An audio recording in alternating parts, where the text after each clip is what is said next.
أغلالا فهي للأذقان فهم مقمحون وجعلنا من بين أيديهم سدا ومن خلفهم سدا فأغشيناهم فهم لا يبصرون وسواء عليهم أأنذرتهم أم لم لا يؤمنون إنما تنذر من اتبع الذكر وخشي الرحمن بالغيب فبشره بمغفرة وأجر كريم إنا نحن نحيي الموتى ونكتب ما قدموا وآثارهم وكل شيء أحصيناه في إمام مبين واضرب لهم مثلا أصحاب القرية إذ جاءها المرسلون إذ أرسلنا إليهم اثنين فكذبوهما فعززنا بثالث فقالوا إنا إليكم مرسلون قالوا ما أنتم إلا بشر مثلنا وما أنزل الرحمن من شيء أنتم لا تسلمون قالوا ربنا يعلم إنا إليكم لمرسلون وما علينا إلا البلاغ المبين قالوا إنا تطيرنا بكم لئن لم تنتهوا لنرجمنكم وليمسنكم منا عذاب أليم قالوا طائركم معكم أئن ذكرتم بل أنتم قوم مسرفون وجاء من أقصى المدينة رجل يسعى قال يا قوم اتبعوا المرسلين اتبعوا من لا يسألكم أجرا وهم مهتدون وما لي لا أعبد الذي فطرني وإليه ترجعون أأتخذ من دونه آلهة إن يردني الرحمن بضر لا تغن عني شفاعتهم شيئا ولا ينقذون إني إذا لفي ضلال مبين إني آمنت بربكم فاسمعون قيل ادخل الجنة قال يا ليت قومي يعلمون بما غفر لي ربي وجعلني من المكرمين وما أنزلنا على قومه من بعده من جود من السماء وما كنا منزلين إن كانت إلا صيحة واحدة فإذا هم خامدون يا حسرة على العباد ما يأتيهم من رسول إلا كانوا به يستهزئون أولم يروا كما أهلكنا قبلهم من القرون أنهم إليهم لا يرجعون وإن كل لما جميع لدينا محضرون وآية لهم الأرض الميتة أحييناها وأخرجنا منها حبا فمنه يأكلون وجعلنا فيها جنات من نخيل وأعناب وفجرنا فيها من العيون ليأكلوا من ثمره وما عملته أيديهم أفلا يشكرون سبحان الذي خلق الأزواج كلها مما تنبت الأرض ومن أنفسهم ومما لا يعلمون وآية لهم الليل نسلخ منه النهار فإذا هم مظلمون والشمس تجري لمستقر لها ذلك تقدير العزيز العليم والقمر قدرناه منازل حتى عاد كالعرجون القديم لا الشمس ينبغي لها أن تدرك القمر ولا الليل سابق النهار وكل في فلك يسبحون وآية لهم أنا حملنا ذريتهم في الفلك المشحون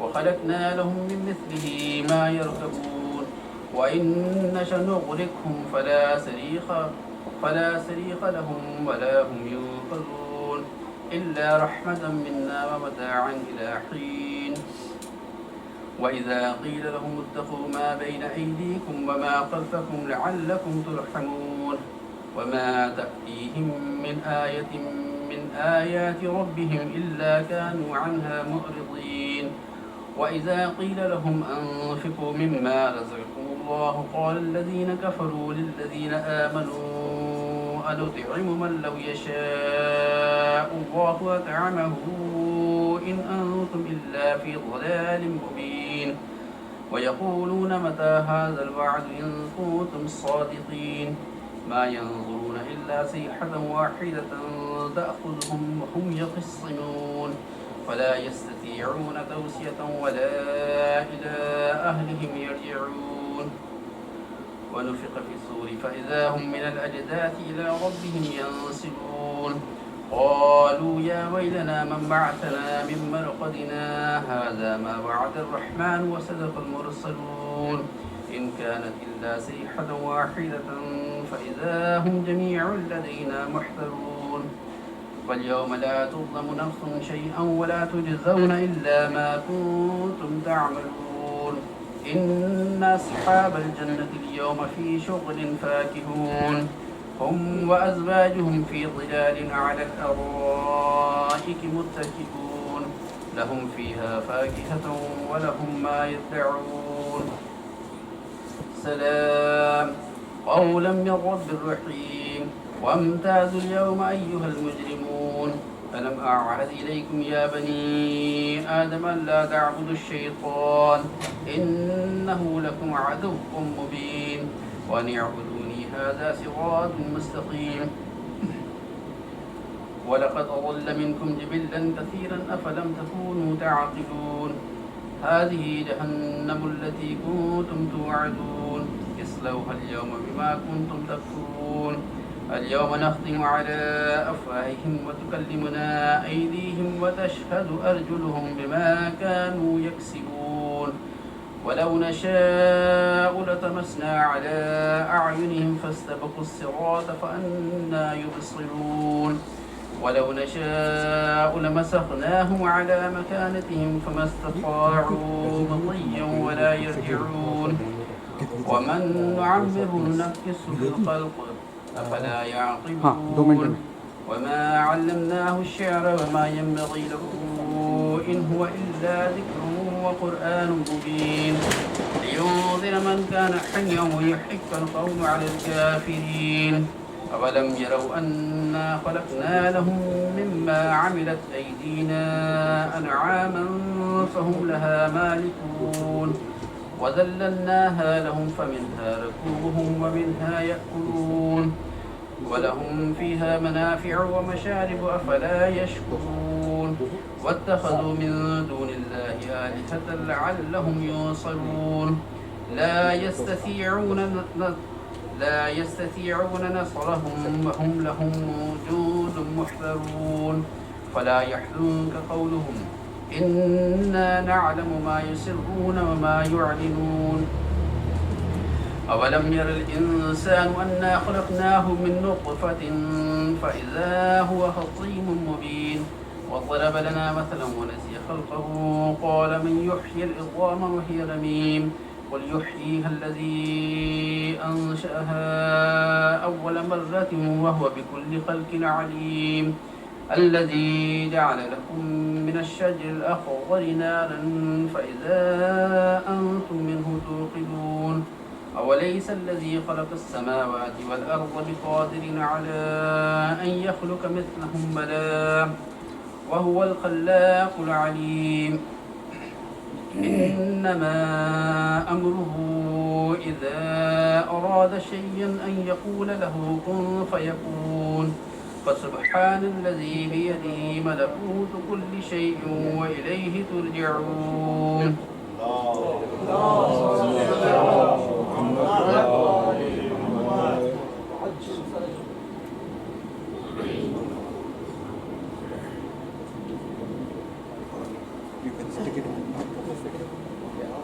بسم الله.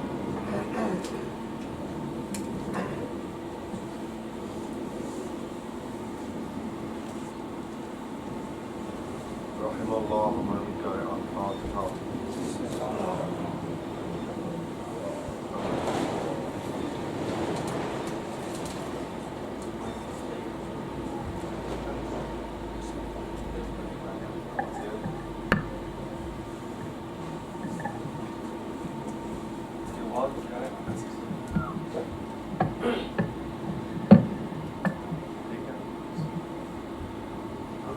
محمد وآل محمد صلوات اللهم صل على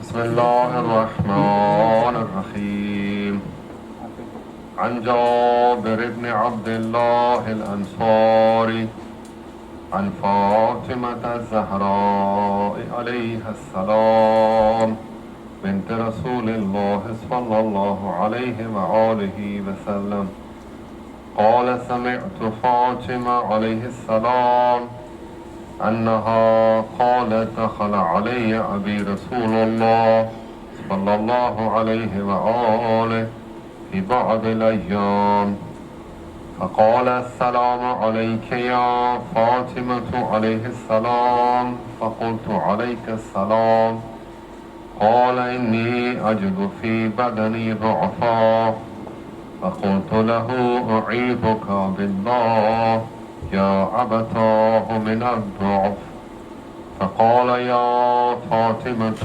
ائتيني بالكساء اليماني فغطيني به فأتيته بالكساء اليماني فغطيته به وصرت أنظر إليه وإذا وجهه يتلألأ كأنه البدر في ليلة تمامه وكماله فما كانت إلا ساعة وإذا بولدي الحسن قد أقبل فقال السلام عليك يا أماه فقلت وعليك السلام يا قرة عيني وثمرة فؤادي فقال يا أماه إني أشم عندك رائحة طيبة كأنها رائحة جد رسول الله صلى الله عليه وآله فقلت نعم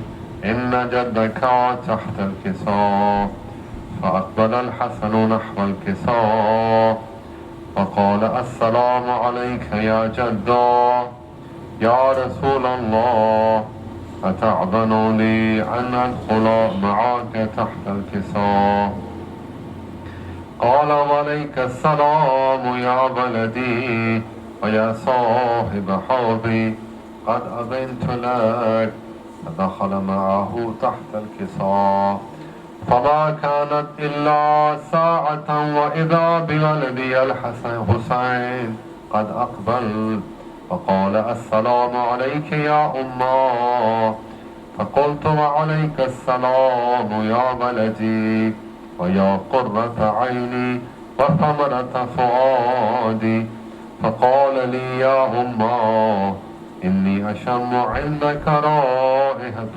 طيبة كأنها رائحة جد رسول الله صلى الله عليه وآله فقلت نعم إن جدك وأخاك تحت الكساء فدنا الحسين نحو الكساء وقال السلام عليك يا جدا السلام عليك يا من اختاره الله أتعبن لي أن أدخل معكما تحت الكساء فقال وعليك السلام يا ولدي ويا شافع أمتي قد أذنت لك فدخل معهما تحت الكساء فأقبل عند ذلك أبو الحسن علي بن أبي طالب فقال السلام عليك يا بنت رسول الله فقلت وعليك السلام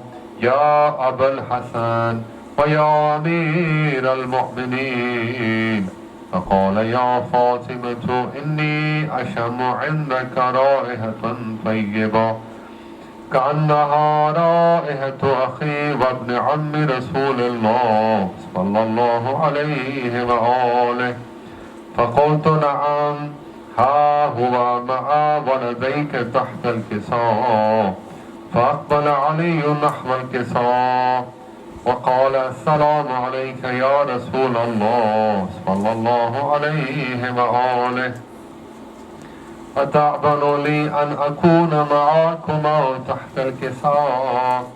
قال له وعليك السلام يا أخي ويا وسيي وخليفتي وصاحب لواي، قد أذنت لك. فدخل علي تحت الكساء، ثم أتيت نحو الكساء فقلت السلام عليك يا أبتاه يا رسول الله، أتأذن لي أن أكون معكم تحت الكساء؟ قال وعليك السلام يا بنتي ويا بضعتي، قد أذنت لك. فدخلت تحت الكساء، فلما اكتملنا جميعا تحت الكساء أخذ أبي رسول الله بطرفي الكساء فأومئ بيده اليمنى إلى السماء وقال اللهم إن هؤلاء أهل بيتي وخاصتي وحامتي، لحمهم لحمي ودمهم دمي، يعلمني ما يعلمهم ويحزنني ما يحزنهم. أنا هرب لمن حاربهم وسلم لمن سالمهم وعدو لمن عاداهم ومحب لمن أحبهم. إنهم مني وأنا منهم، فاجعل صلواتك وبركاتك ورحمتك وغفرانك ورضوانك علي وعليهم، وأذهب عنهم الرجس وطهرهم تطهيرا.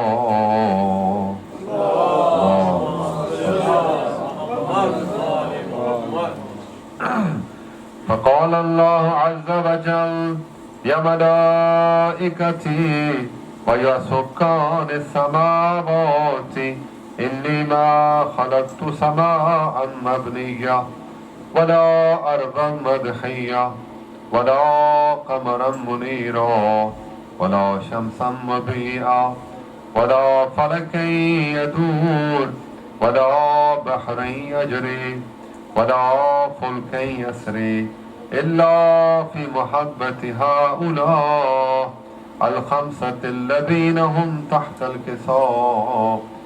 فقال الأمين جبرائيل يا رب ومن تحت الكساء؟ فقال عز وجل هم أهل بيت النبوة ومعدن الرسالة، هم فاطمة وأبوها وبعلها وبنوها. الله. فقال جبرائيل يا ربي أتأذن لي أن أحبط إلى الأرض لأكون معهم سادسا؟ فقال الله نعم قد أذنت لك. فهبط الأمين جبرائيل وقال السلام عليك يا رسول الله. العلي الأعلى يقرأك السلام ويخصك بالتحية والإكرام ويقول لك وعزتي وجلالي إني ما خلقت سماء مبنية ولا أرضا مدحية ولا قمرا منيرا ولا شمسا مضيئا ولا فلكا يدور ولا بحر يجري ولا فلك يسري إلا لأجلكم ومحبتكم، وقد أذن لي أن أدخل معكم، فهل تأذن لي يا رسول الله؟ فقال رسول الله صلى الله عليه وآله وسلم وعليك السلام يا أمين وحي الله، إنه نعم قد أذنت لك.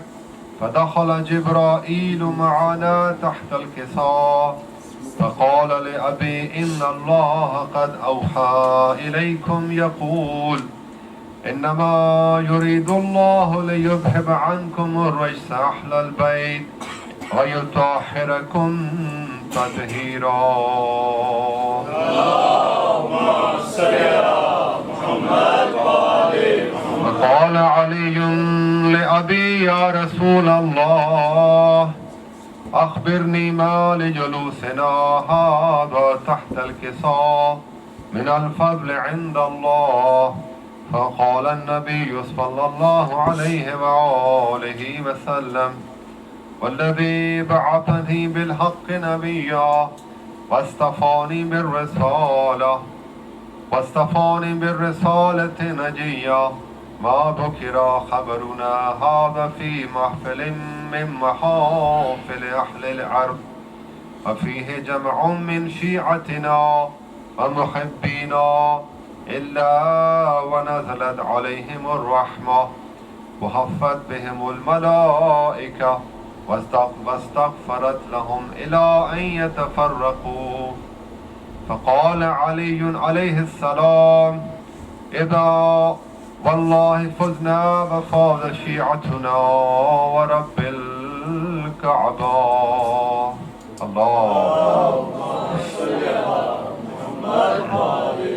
فقال أبي رسول الله صلى الله عليه وآله يا علي والذي بعثني بالحق نبيا واصطفاني بالرسالة نجيا ما ذكر خبرنا هذا في محفل من محافل أهل العرب وفي جمع من شيعتنا ومحبينا وفيهم محموم إلا وفرج الله هما ولا مغموم إلا وكشف الله غمه ولا طالب حاجة إلا وقضى الله حاجته.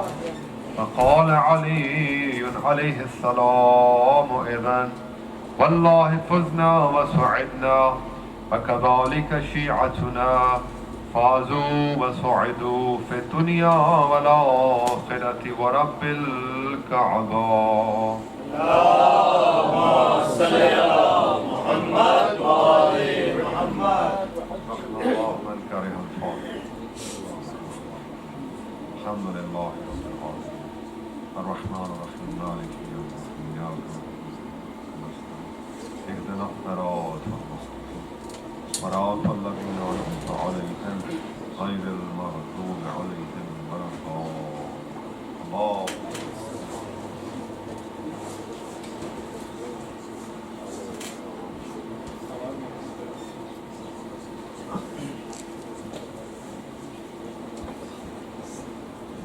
محمد وآل محمد صلوات. اللهم صل على محمد وآل محمد.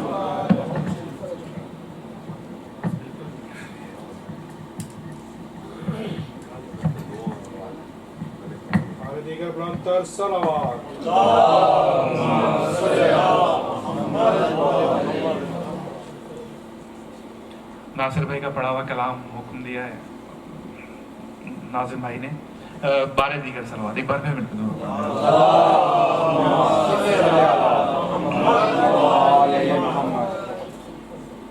سجا رکھی تھی دریا پر عجب بارات پانی کی بہت کرتے تھے اشرار یزید بات پانی کی مگر دریا پہ پہنچے ٹھوکریں ماری چلے آئے بتا دی حضرت عباس نے اوقات پانی کی تیرے کٹے ہوئے بازو نجات پانی کی تیرے بدن کا پسینہ زکات پانی کی یا عباس یا عباس جہاں بھی پانی و مشک و علم کی بات چلی علی کے لال کے قدموں تلے فرات چلی وفا و عشق و محبت کی کائنات چلی دعائے فاطمہ زہرا بھی ساتھ ساتھ چلی عالم کے دم سے ہے اب تک حیات پانی کی، جری کی جیت ہوئی اور مات پانی کی۔ یا عباس یا عباس، وہ ایک مشک جو کوثر سمیٹ کر نکلی، لبوں پہ اپنے سمندر سمیٹ کر نکلی، تبسم علی اصغر سمیٹ کر نکلی، جو ایک ضرب سے لشکر سمیٹ کر نکلی۔ اگر نہ کہتی آب حیات پانی کی، ہر ایک نگاہ سے گر جاتی ذات پانی کی۔ یا عباس یا عباس، سکینہ بی بی کے سقے علی کے لال سلام، سخی جری اسد شیر ذوالجلال سلام، وفا کی آخری حد کے مہ کمال سلام، نہیں ہے دونوں جہاں میں تیری مثال سلام، تیرے کٹے ہوئے بازو نجات پانی کی، تیرے بدن کا پسینہ زکات پانی کی۔ یا عباس یا عباس، حمایت شہ مظلوم میں فنا عباس، ثبات و جرت و غیرت کی انتہا عباس، جناب زینب و بے کس کا آسرا عباس، لب فرات فقط تو نے یہ لکھا عباس، ہماری تشنہ لبی ہے فرات پانی کی، حیات پیاسوں کی ٹھہری وفات پانی کی۔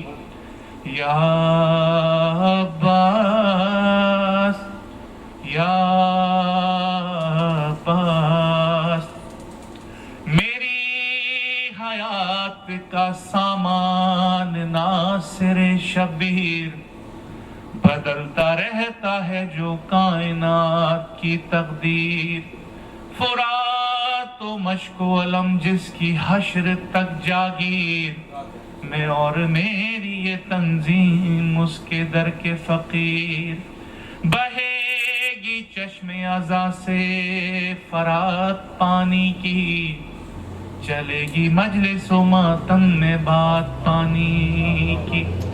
یا عباس یا عباس، بر محمد و آل محمد صلی اللہ علیہ وسلم۔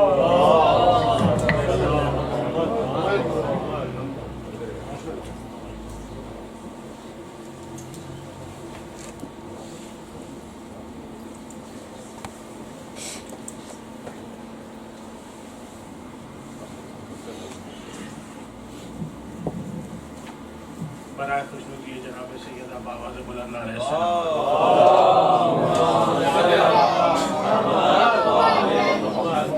برائے خوشنودی امام زمانہ بلند کر صلوات۔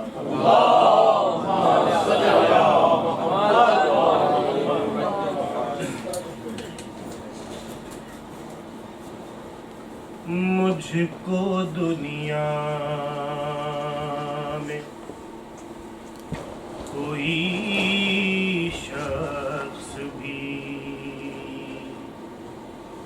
ایسا نہ ملا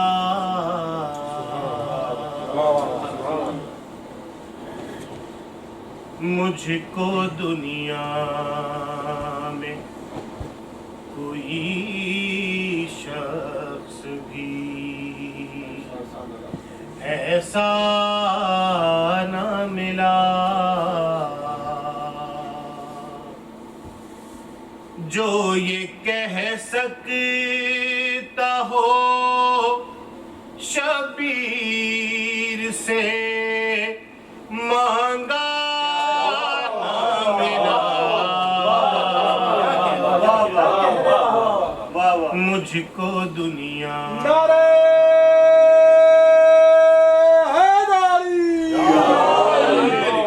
امام حسین علیہ السلام بلند صلوات،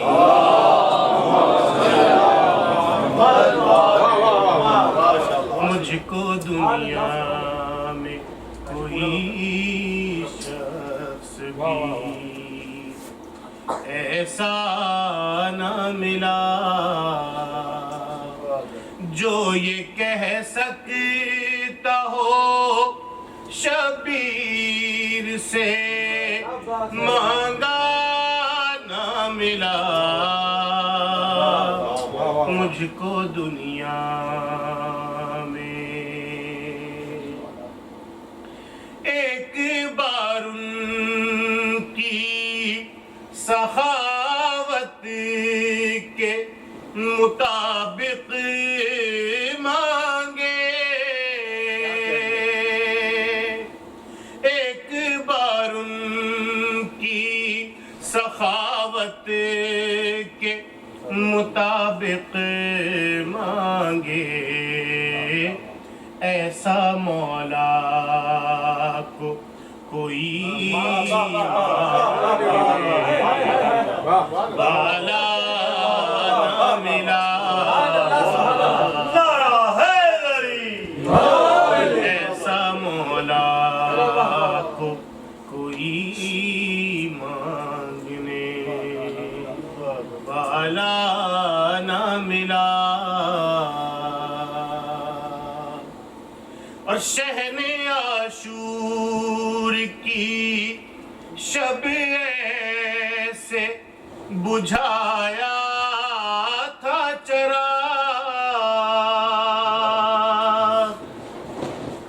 شہن عاشور کی شب ایسے بجھایا تھا چراغ، تھک گئی ڈھونڈ کے خود رات، اندھیرا نہ ملا،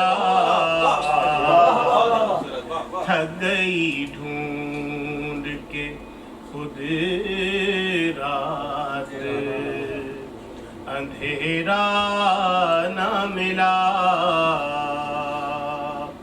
مجھ کو دنیا میں کوئی شخص بھی ایسا نہ ملا، پر محمد والے محمد صلی اللہ علیہ وسلم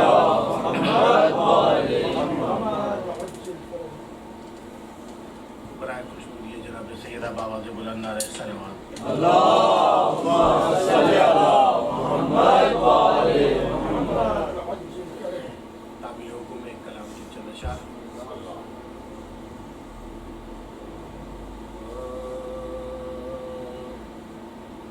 یوں زہرا کے چمن سے پھول توڑے جا رہے تھے، یوں زہرا کے چمن سے پھول توڑے جا رہے تھے، رگوں سے خون کے قطرے، رگوں سے خون کے قطرے نچوڑے جا رہے تھے، یوں زہرا کے چمن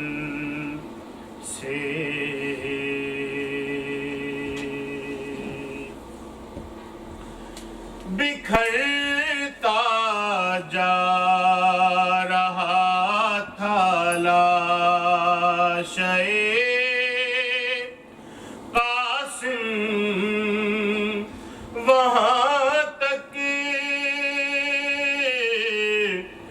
بکھرتا جا رہا تھا لاشے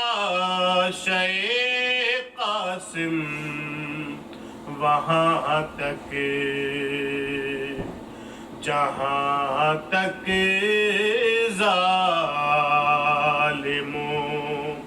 کے رن میں گھوڑے جا رہے تھے، جہاں تک ظالموں کے رن میں گھوڑے جا رہے تھے،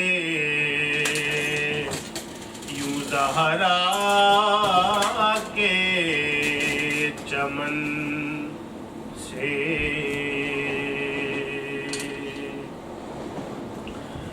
سرے مقتل جب پیوند کاری ہو رہی تھی، سرے مقتل جب پیوند کاری ہو رہی تھی،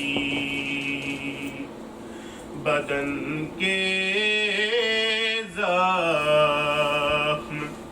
زخموں سے ہی جوڑے جا رہے تھے،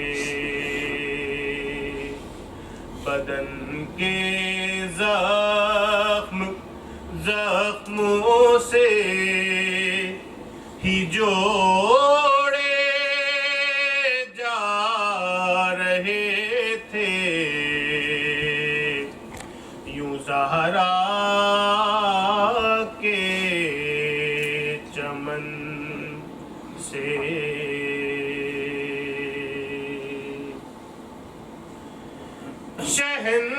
شہنشاہ وفا کی لاش پر محشر بپا تھا، شہنشاہ وفا کی لاش پر محشر بپا تھا، ردائیں لوٹنے کو لوگ دوڑے جا رہے تھے، ردائیں لوٹنے کو لوگ دوڑے جا رہے تھے، یوں زہرا کے چمن سے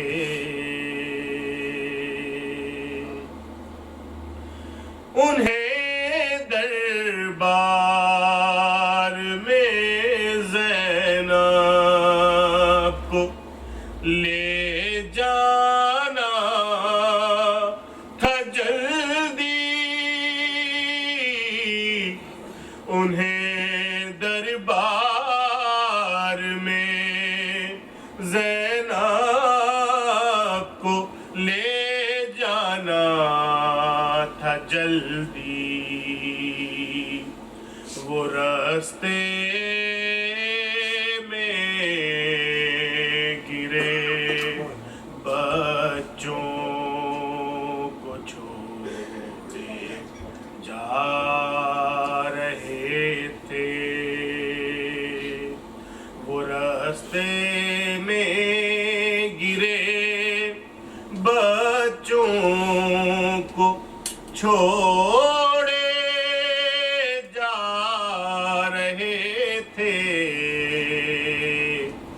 یوں زہرا کے چمن سے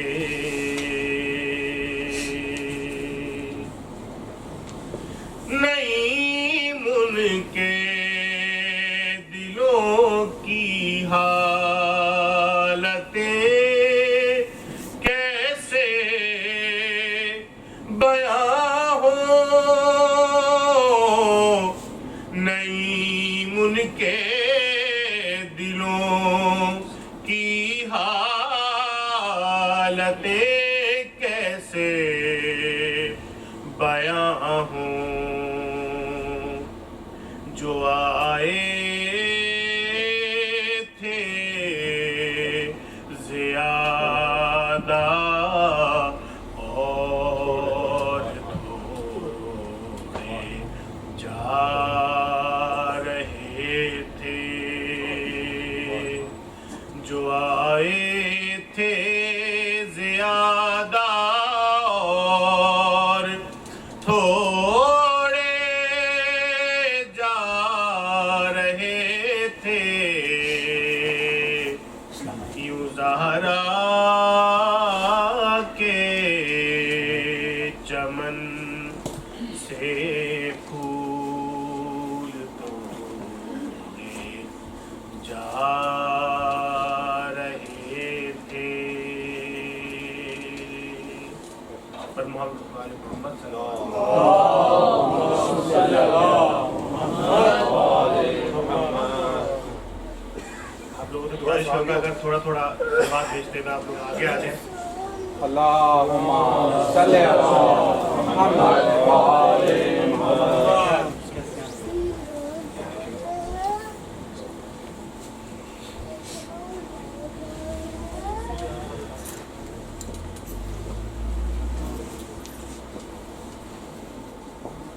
میں گزارش کروں گا ایک سورہ فاتحہ تمام شعبہ ملت جعفری اور تمام جملہ مومنین مومنات کی ایصال ثواب کے لیے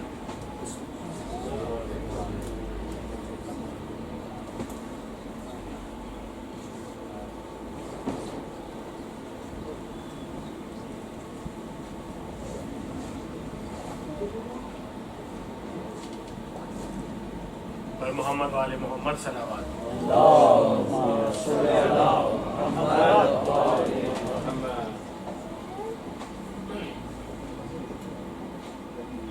شبیر کی گردن پر خنجر جو چلا ہوگا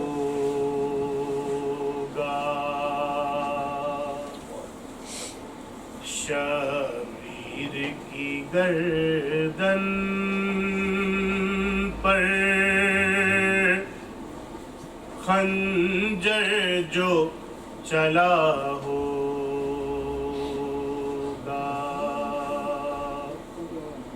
زینب کا سکینہ کا کیا حال ہوا ہوگا شبیر کی گردن پر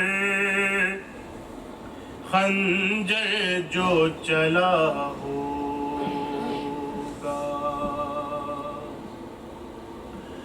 تم دیکھ لو جی بھر کے اب اون محمد کو تم دیکھ لو جی بھر کے اب اون محمد کو کچھ دیر میں دونوں کا سر تن سے جدا ہوگا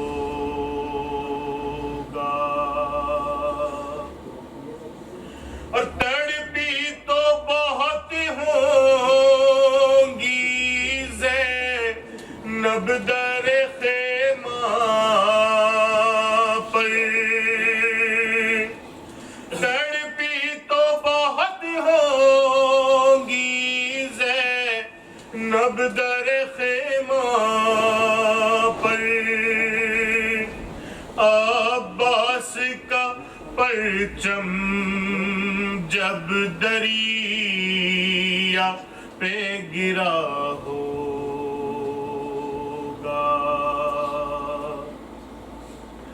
اور عباس کو یاد آئے اس وقت بہت بازو عباس کو یاد آئے اس وقت بہت بازو جب شمر سکینہ کے در چھین رہا ہوگا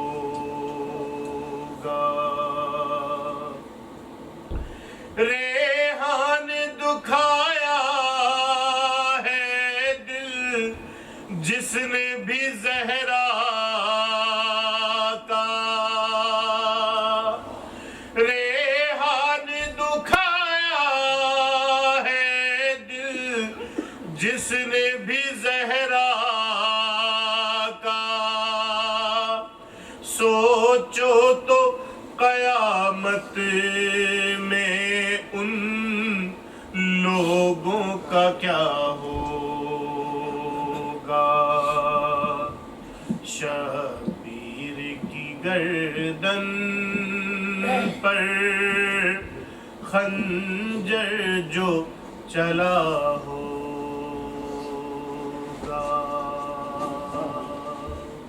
سلام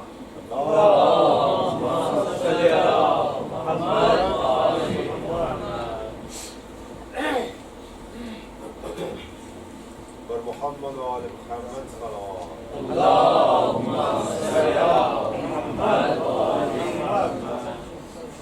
برائے خود امام زمانہ پر انتر سلام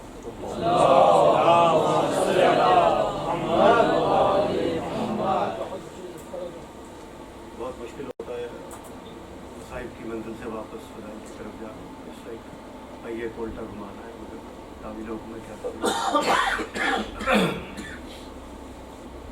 کہ زہد و تقوی نہ کوئی حرف دعا بولتا ہے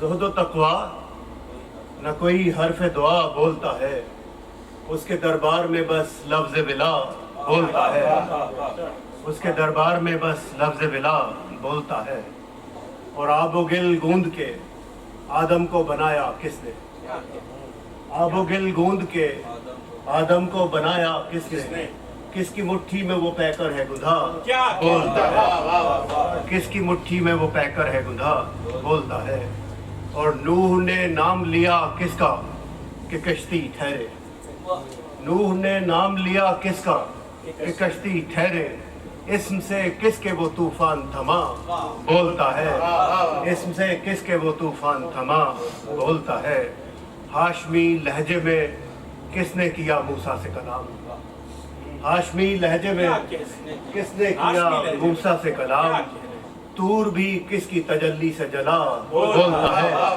تور بھی کس کی تجلی سے جلا بولتا ہے اور نار نمرود کو گلزار بنایا کس نے نار نمرود کو گلزار بنایا کس نے حسن کو کس کے زلیخا نے کہا بولتا ہے حسن کو کس کے زلیخا نے کہا بولتا ہے اور اذن سے کس کے اٹھا دیتا ہے بیمار و ہلاک اذن سے کس کے اٹھا دیتا ہے بیمار و ہلاک قم باذنی جو مسیحا بخدا بولتا ہے قم باذنی جو مسیحا بخدا بولتا ہے اور وہ احد ہو کہ ہو خیبر کہ ہو میدان غدیر وہ احد ہو کہ ہو خیبر کہ ہو میدان غدیر یہ پیمبر فقط اللہ کا کہا بولتا ہے یہ پیمبر فقط اللہ کا کہا بولتا ہے اور آ کے جبریل بچاتے ہیں زمیں کا محور آکے جبریل بچاتے ہیں زمیں کا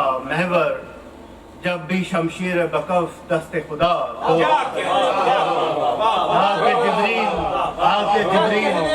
آکے جبریل بچاتے ہیں زمیں کا محور جب بھی شمشیر بکف دست خدا بولتا ہے. اور آ گیا جب کبھی گہوارہ طفلی میں جلال، آ گیا جب کبھی گہوارہ طفلی میں جلال، چیر کر کلہ اجدر کو کہا بولتا ہے، چیر کر کلہ اجدر کو کہا بولتا ہے، چیر کر کلہ اجدر کو کہا. اور جس کی تلوار کو شجروں کی خبر ہوتی تھی، جس کی تلوار کو شجروں کی خبر ہوتی تھی، اس کا اب نام ہی شجروں کا پتہ بولتا ہے. اس کا اب نام ہی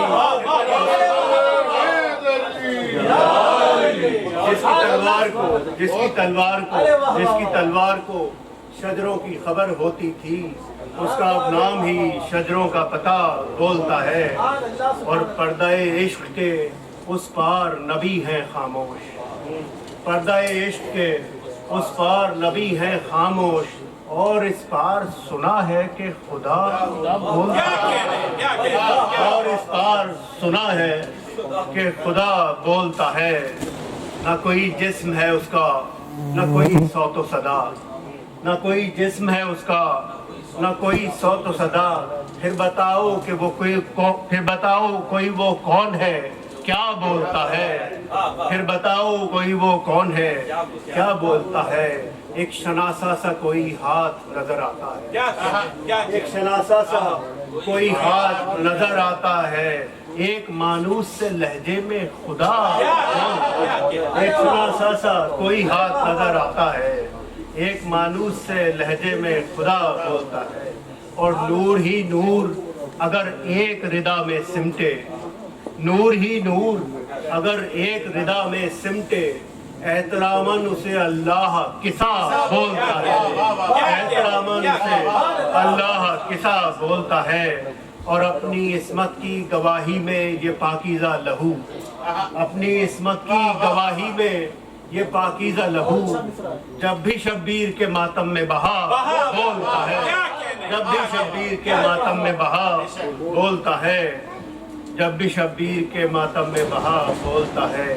اور معجزہ ہے کہ ہر ایک زخم سے ماتم کے مرے، معجزہ ہے کہ ہر ایک زخم سے ماتم کے مرے، درد اٹھتا ہے مگر بن کے دوا بولتا ہے، درد اٹھتا ہے مگر بن کے دوا بولتا ہے.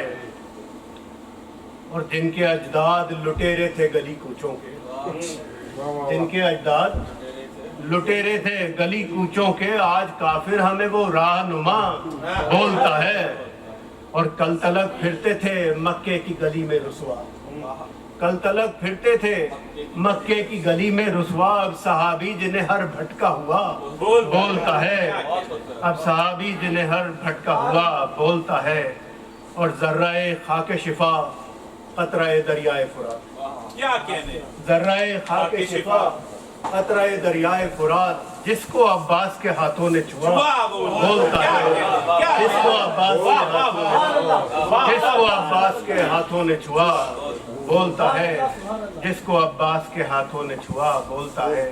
اور پیاس کی جیت ہوئی ہار گیا ہے پانی، پیاس کی جیت ہوئی ہار گیا ہے پانی، فیصلہ کل سر مقتل جو ہوا بولتا ہے، فیصلہ کل سر مقتل جو ہوا بولتا ہے. اور شام کی فوج پہ ہو جاتا ہے لرزہ طاری، شام کی فوج پہ ہو جاتا ہے لرزہ طاری، غیظ میں جو پسرے شیر خدا بولتا ہے، غیظ میں جو پسرے شیر خدا بولتا ہے. اور لوٹ کر لے گئی امت وہ ردا زہرا کی، لوٹ کر لے گئی امت وہ ردا زہرا کی، احتراماً جسے اللہ کسا بولتا ہے. مشق کو اب بھی کلیجے سے لگائے ہے علم، مشق کو اب بھی کلیجے سے لگائے ہے علم، جیسے گودی میں ہو بچی تو چچا بولتا ہے، جیسے گودی میں ہو بچی تو چچا بولتا ہے. ہرملا جیت گیا تجھ سے علی کا بیٹا، ہرملا جیت گیا تجھ سے علی کا بیٹا، تیر اب چپ ہے تیرا اس کا گلا بولتا ہے، تیر اب چپ ہے تیرا اس کا گلا بولتا ہے، اور سجدہ شکر میں اب بخشش امت کے لیے، سجدہ شکر میں اب بخشش امت کے لیے خنجر شمر ابھی شیخ کا گلا بولتا ہے۔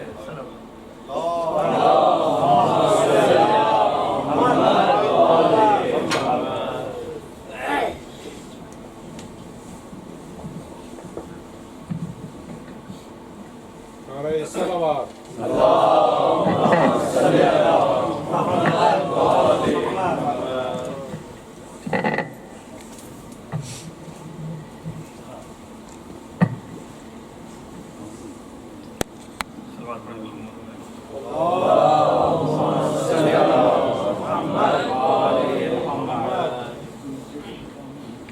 ناظم بھائی نے کچھ خاص کلام کے حوالے سے حکم کیا ہے، گو کہ وہ ان ایام کا نہیں ہے، لیکن بہرحال ان کی تعمیل حکم میں پیش کروں گا۔ صلوات پڑھیں محمد و آل محمد پر۔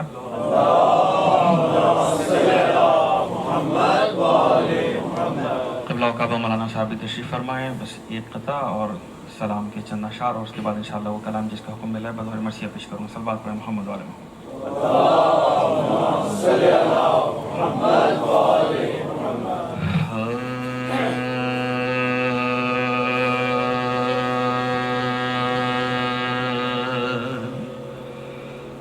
حسین شاہ بھی ہیں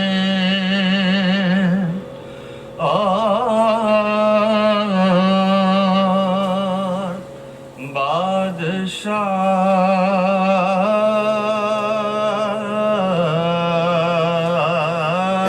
بادشاہ بھی ہیں،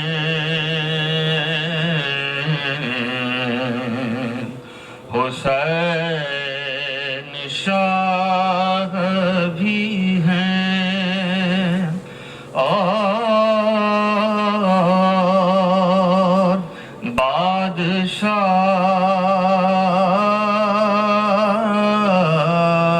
بادشاہ بھی ہیں، حسین دین بھی ہیں اور دیپنا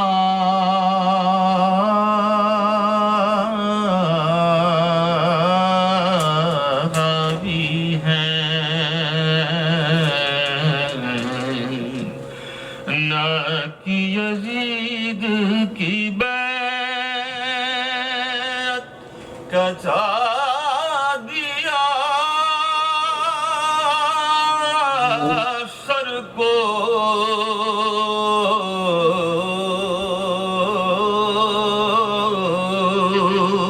نہ کہ یزید کی بیعت کچا دیا سر کو،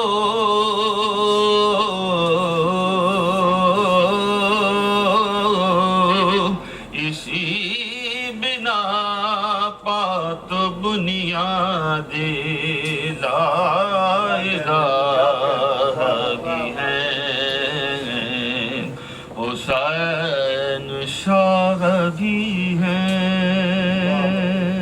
صلوات پڑھیں محمد علیہ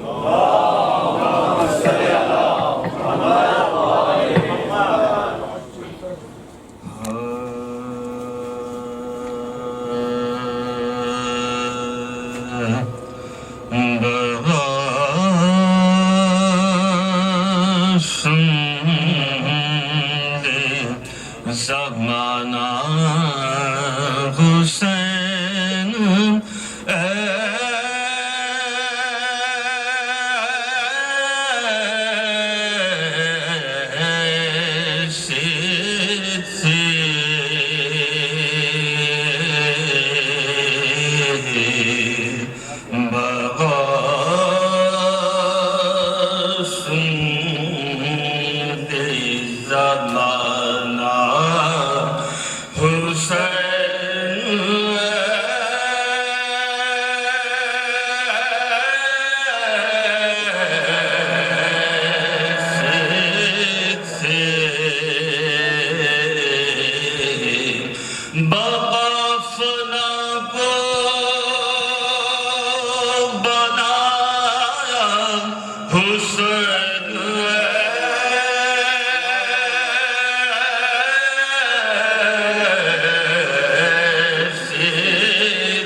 باتیں چری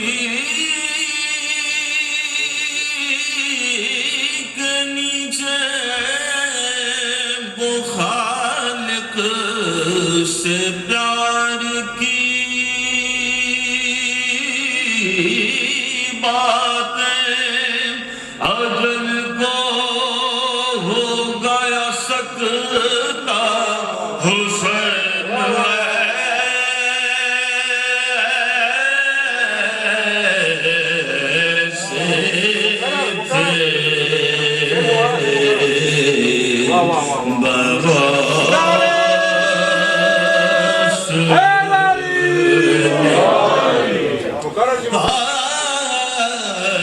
چری کے نیچے وہ خالق سے پیار کی باتیں چری کے نیچے وہ خالق سے پیار کی باتیں اجل کو ہو گیا سکتا حسین ایسے تھے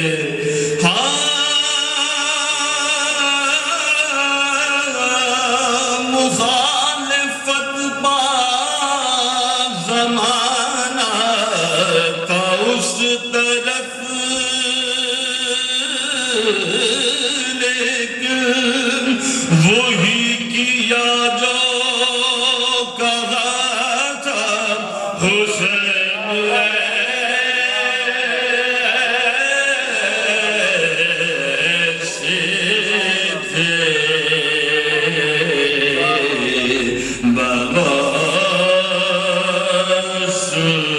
برسول زمان سپاہ شام شجاعت کا لوگا مان گئی سپاہ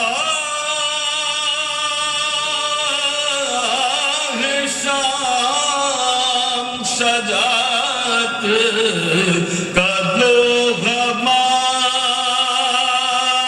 مان گئی دبے ناداکوں سے تنہا حسین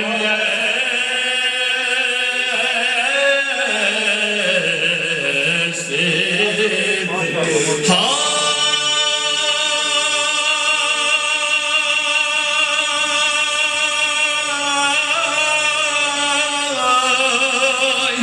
کمر کو باندھ کے پیری میں جلتی ریتی سے اٹھایا بیٹے گلاشا حسین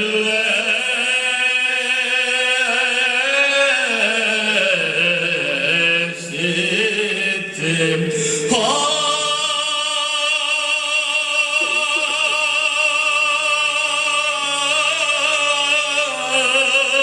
جوان کی لاش اٹھائی بنائی قبر ایک صغیر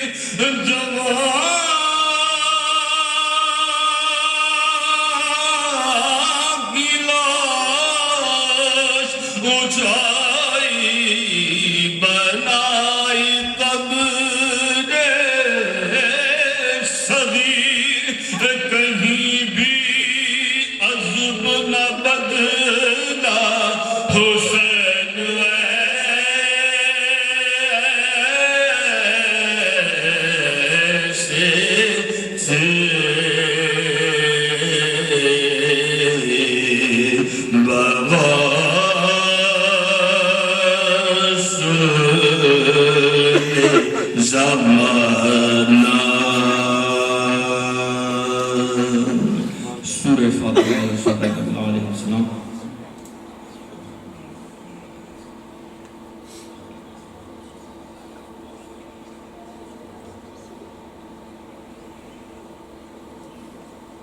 بانی ہوئی کی مجھے اشارہ کر رہے ہیں. آپ مومنوں سے درخواست ہے کہ تھوڑا تھوڑا سا آگے تشریف لے آئیے, سلوات پڑھ دیں تاکہ بعد میں آنے والوں کو جگہ مل سکے. سلوات پڑھیں محمد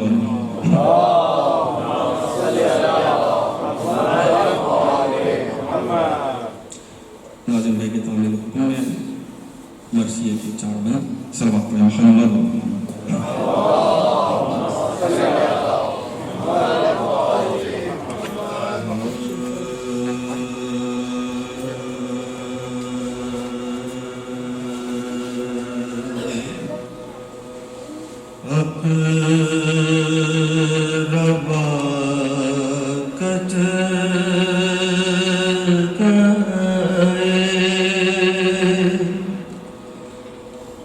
جب شاہ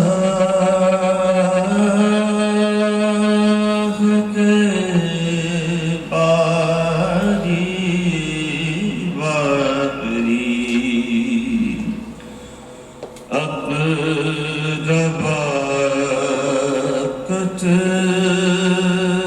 گئے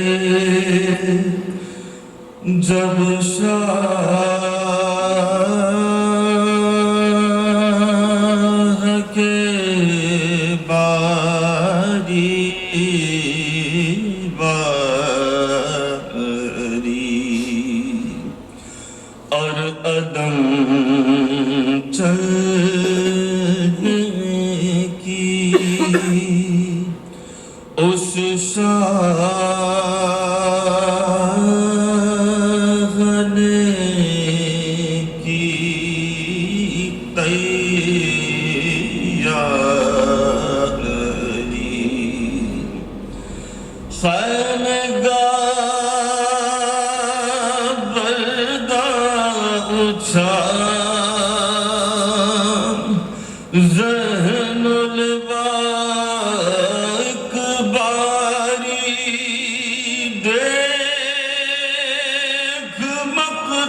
باقی ہم تو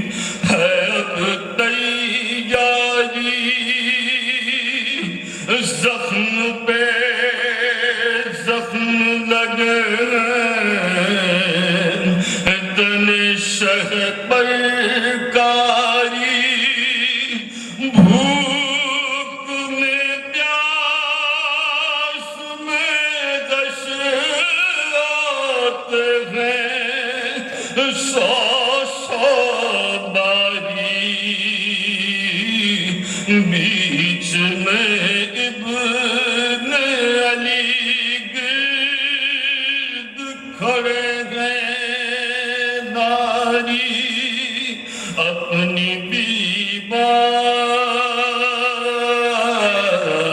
بیماری سے شرمندہ پسد ہوتا ہے اپنی بیماری سے شرمندہ پسد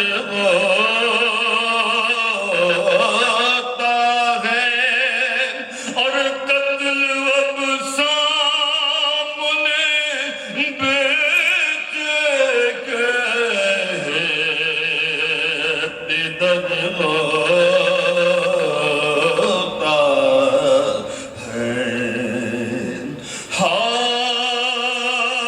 ہائے بابا کو میرے کوئی بچانے آ گئے ارے پھر دلا کے گلے پر میرے کوئی خنجر بات بابا کے بدر بسر کا نہیں جینا بہتر باپ کو قتل ہو جیتا رد یہ خستہ جگر اہل بیت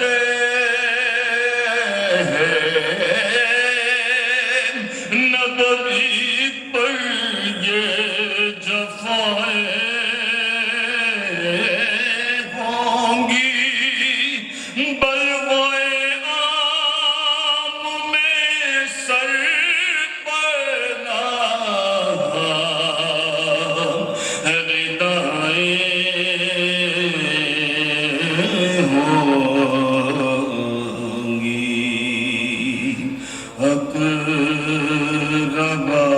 اقرباکت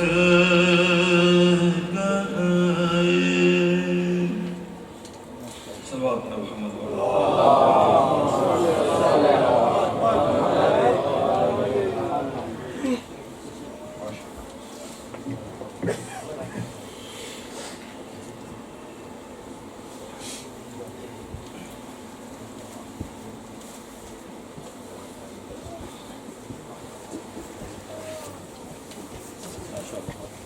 محمد محمد آل محمد صلوات اللہم صلی علی محمد بس آگے ہو جائے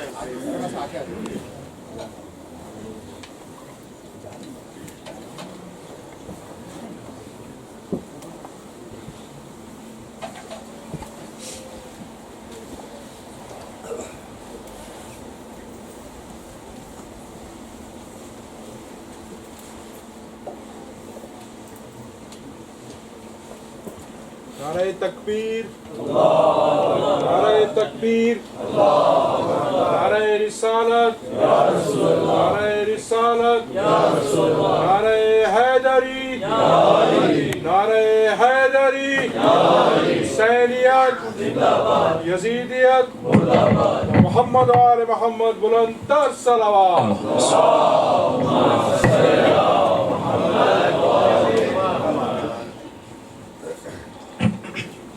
أعوذ بالله السميع العليم من الشيطان اللعين الرجيم بسم الله الرحمن الرحيم الحمد لله رب العالمين نحمده ونستعين به ونتوكل عليه الحمد لله والحمد حقه كما يستحقه حمدا كثيرا وأعوذ به من شر نفسي إن النفس لأمارة بالسوء إلا ما رحم ربي. والصلاة والسلام على أشرف الأنبياء وسيد المرسلين خاتم النبيين سيدنا وحبيب قلوبنا وشفيع ذنوبنا أبي القاسم محمد.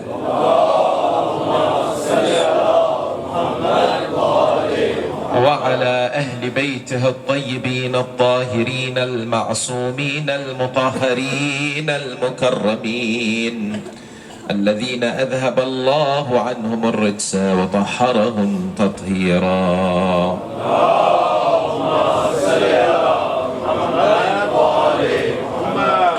قال الله العظيم في كتابه الكريم وهو أحسن القائلين وأصدق الصادقين: بسم الله الرحمن الرحيم.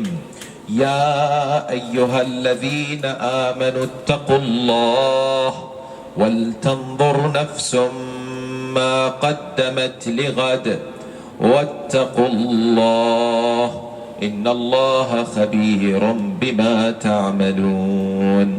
آمنا بالله صدق الله العلي العظيم. For the purification of the souls, the enlightening of the hearts, for the acceptance of the deeds, and for the hastening of the reappearance of the awaited Saviour, Ajjallahu Ta'ala Farajul Sharif, enlighten your souls in the atmosphere of the recitation of salawat upon Muhammad wa ali Muhammad.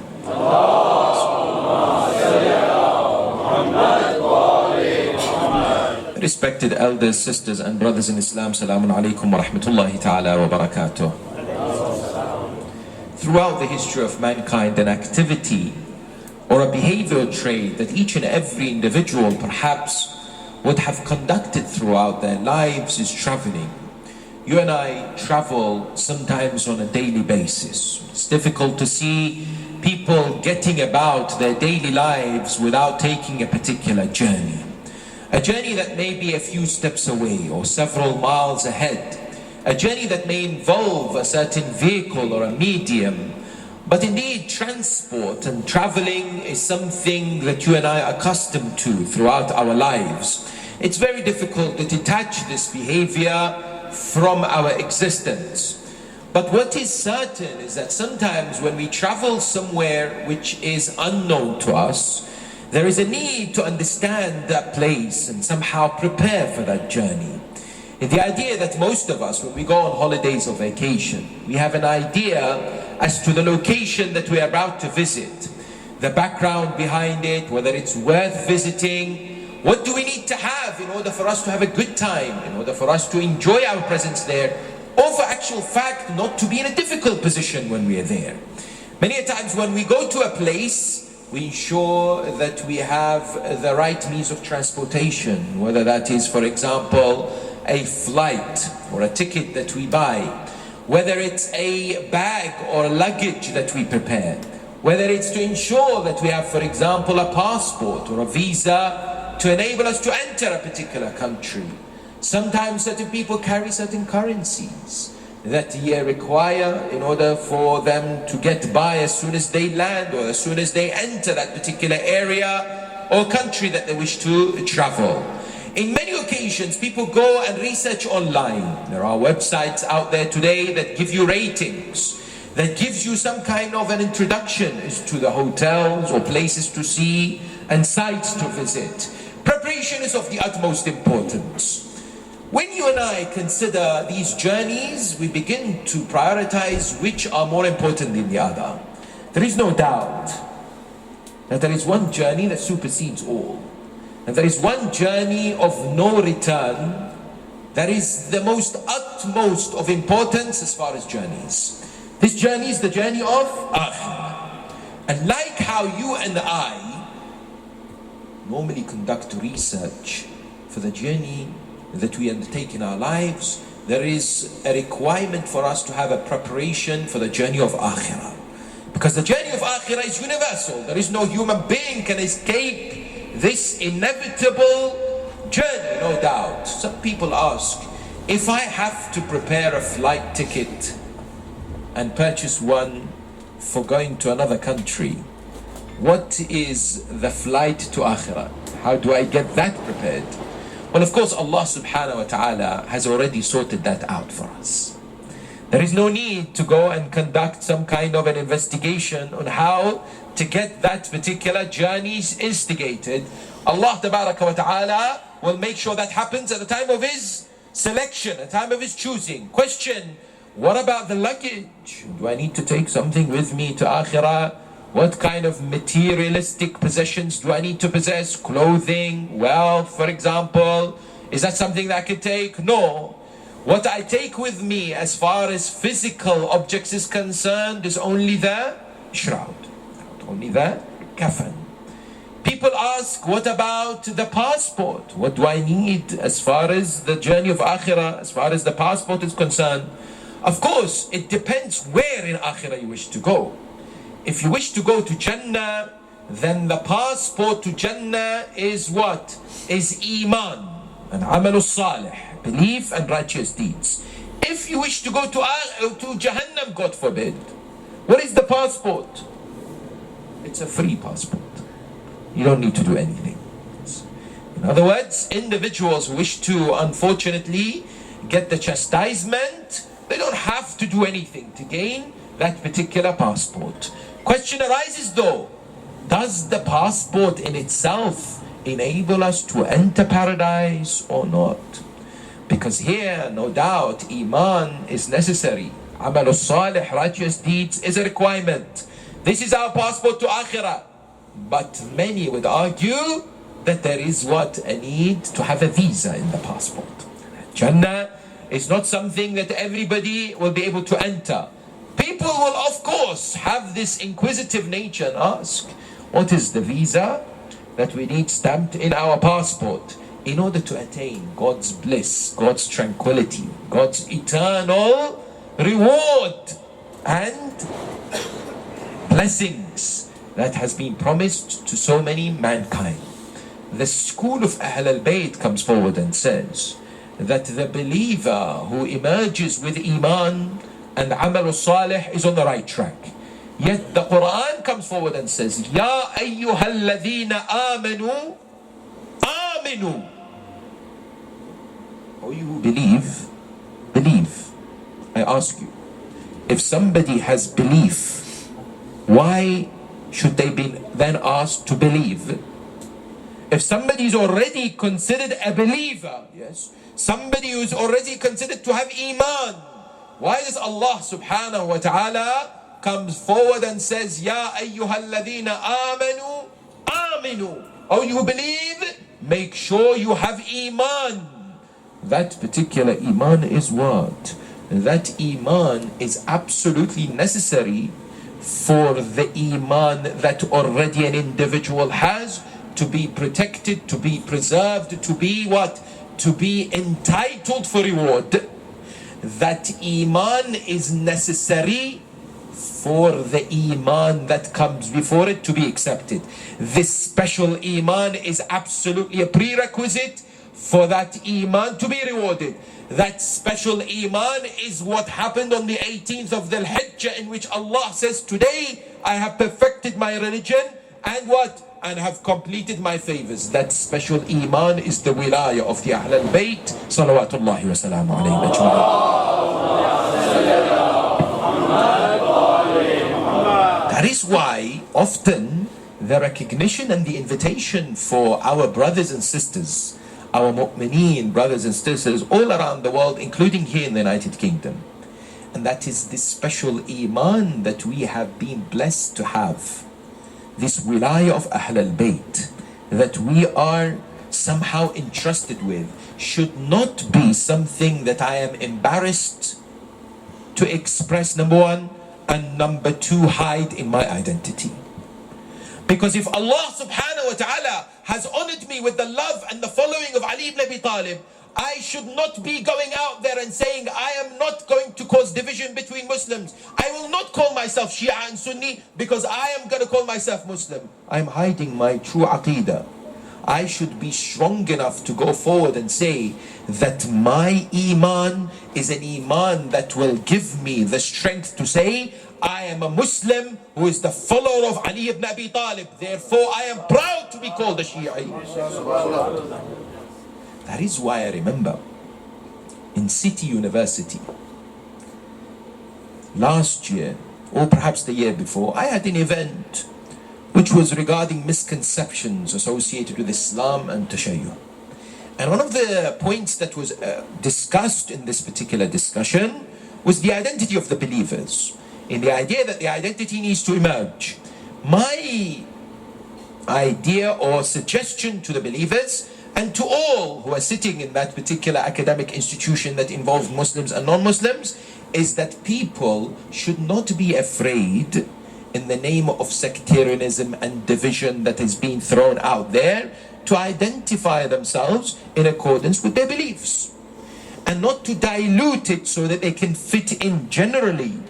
Nobody's saying just because you claim to be a follower of Ahl al-Bayt, you should stand in animosity against everyone else. Nobody's saying just because you identify yourself as a Shi'i of Ali Muhammad, you should spew out hatred, you should somehow be violent towards. No. Contrary to that, when you identify yourself as the lover and the follower of Ali ibn Abi Talib, you are a beacon of light and hope and peace in society, following in the footsteps of Amir al-Mu'mineen. When I mentioned this, one of the attendees who was from the school of Ahl al-Bayt, this is interesting because you have quite a few of them today who will come out. Some will say don't go to Arba'een and don't walk by yourself. Some will come and say don't identify yourself as the wilaya of Amir al-Mu'mineen. Some will say, and so on. No problem, we discuss with them academically. The best way is academic discussion. This particular individual raised his hand and said, brother, you are in a university, you should not be speaking like this. The Prophet was not Shi'i or Sunni. I love that point, isn't it? That how they use the Prophet of Islam to try and what? To try and somehow give this notion. Why do you have to say that you are a Shi'i Muslim? Why can't you just admit that you're a Muslim? It doesn't matter. I said to him, brother, have you traveled to other countries? He said, yes. I said, have you entered certain countries which require you to have a visa? He said, yes. I said, have you tried getting into those countries without a visa? He said, there have been instances. I said, what do you mean? He said, perhaps in my mind, because I'm a British citizen, I enter those countries and I'm thinking that I can get the visa at the airport. And at that moment I'm told, no, you have to apply for a visa back home if I haven't done my homework. I said to him, can you not argue at that moment that the person who is speaking to you is a human being? That passport control officer is a human being. Speak to them, say to them, you are a human being, I'm a human being. Why are you making this distinction? Why are you making me separate or different from you? Allow me to enter this country. Why are you imposing this visa that must exist in my passport for you to allow me to enter? Have you tried this conversation? I said, no. Why? He said, there's no way. Because the rule is a rule. You need to have a visa to enter that country. And if you don't, then you have to face the consequences. I smiled. I said, my visa to Jannah is Ali ibn Abi Talib. You can stay whatever you like, and God help you at the entrance of Jannah or wherever it is. But for me, I need security. And my security to enter paradise is the wilaya of Ali Muhammad. Yes. And it is a wilaya that I must uphold. It's a wilaya that I must indeed follow. It's a wilaya that I must be indeed proud of. Therefore, this subject of preparation for the hereafter is center stage in the religion of Islam. And it is one that is interestingly discussed in a very unique way. Because today, when you look around the world, you look at religions, you look at systems, when they speak about the hereafter or they discuss what is known as eschatology, there are different dimensions or different methods by which they look at it. There are those who will consider it in a humorous fashion. What do you mean? There are those who talk about it only through jokes, through anecdotes, through references that somehow are light-hearted. I remember reading that some people will talk about it in a particular way. They say that, for example, two individuals died, and when they saw each other in the hereafter, Somehow, they did not know each other. They came across each other. One of them said to the other, how did you die? He said, out of a heart attack. The other said, I died because I froze to death. So the first person would say to the second person how he died. He said that I came home once and I heard from the outside there is a male inside the house. Immediately I was fearful that my wife had someone else. She was cheating on me. I entered the house. I looked around, there was no one, but I was very upset and I was fearful that my wife is hiding someone, so I began to shout and we had a fight, and then what? And then I had a heart attack and I died. The second person looks at him and says, I wish you had checked in the freezer, otherwise both of us would be alive today. Yes. In the idea that sometimes this is one method, that is what? That is one method that some people discuss. Another way is, for example, to somehow think that whatever we have in this world can be taken away and utilized in the second world or the second realm. What do we mean? In the city of Sydney, I remember a few years ago when I was there for Muharram, I drove past a cemetery and we were driving looking at all the different graves, and we recognized that there was an area that was for the Chinese community, and the graves within the Chinese community was quite large, humongous in size. And I know for a very fact that the Chinese are not huge people. And why is the grave several foot long? Why is it so high? And so I inquired about this, and I was told that that particular community who live in Australia, they had a belief in China, and they do exist till today.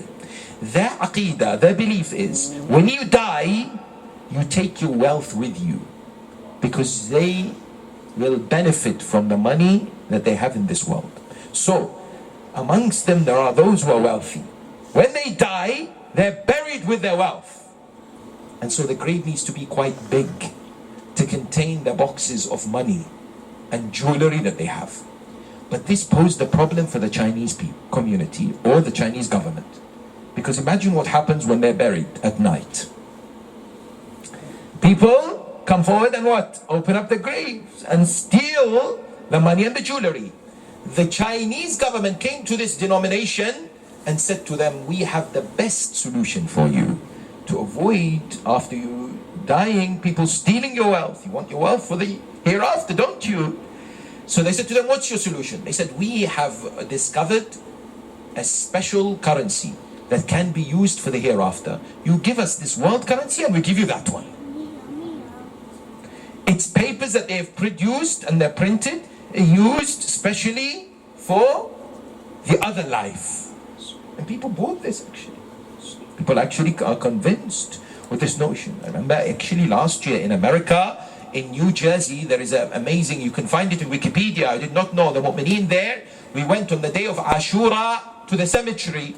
When I went there, they told me you have to go and visit a particular grave. I said, why? So it's world famous. I went, it's a grave in the shape of a Mercedes-Benz. Huge Mercedes-Benz, spending over $150,000 on it. It's concrete, that the Mercedes-Benz model has been made out of it. It's a young boy who could not drive because he was below the age of validity to drive. He was not 18 yet in America. And he was wealthy. He was waiting to become over 18 so that he would drive a Mercedes-Benz. But he died in an accident, and therefore his family built his grave as a Mercedes-Benz car. And so you recognize there's one approach towards death which is very much related to materialism and what this world has come to offer. The religion of Islam has come forward with what is known as the practical, pragmatic, realistic approach to akhirah. Please understand this. This is key. So I ask you a question.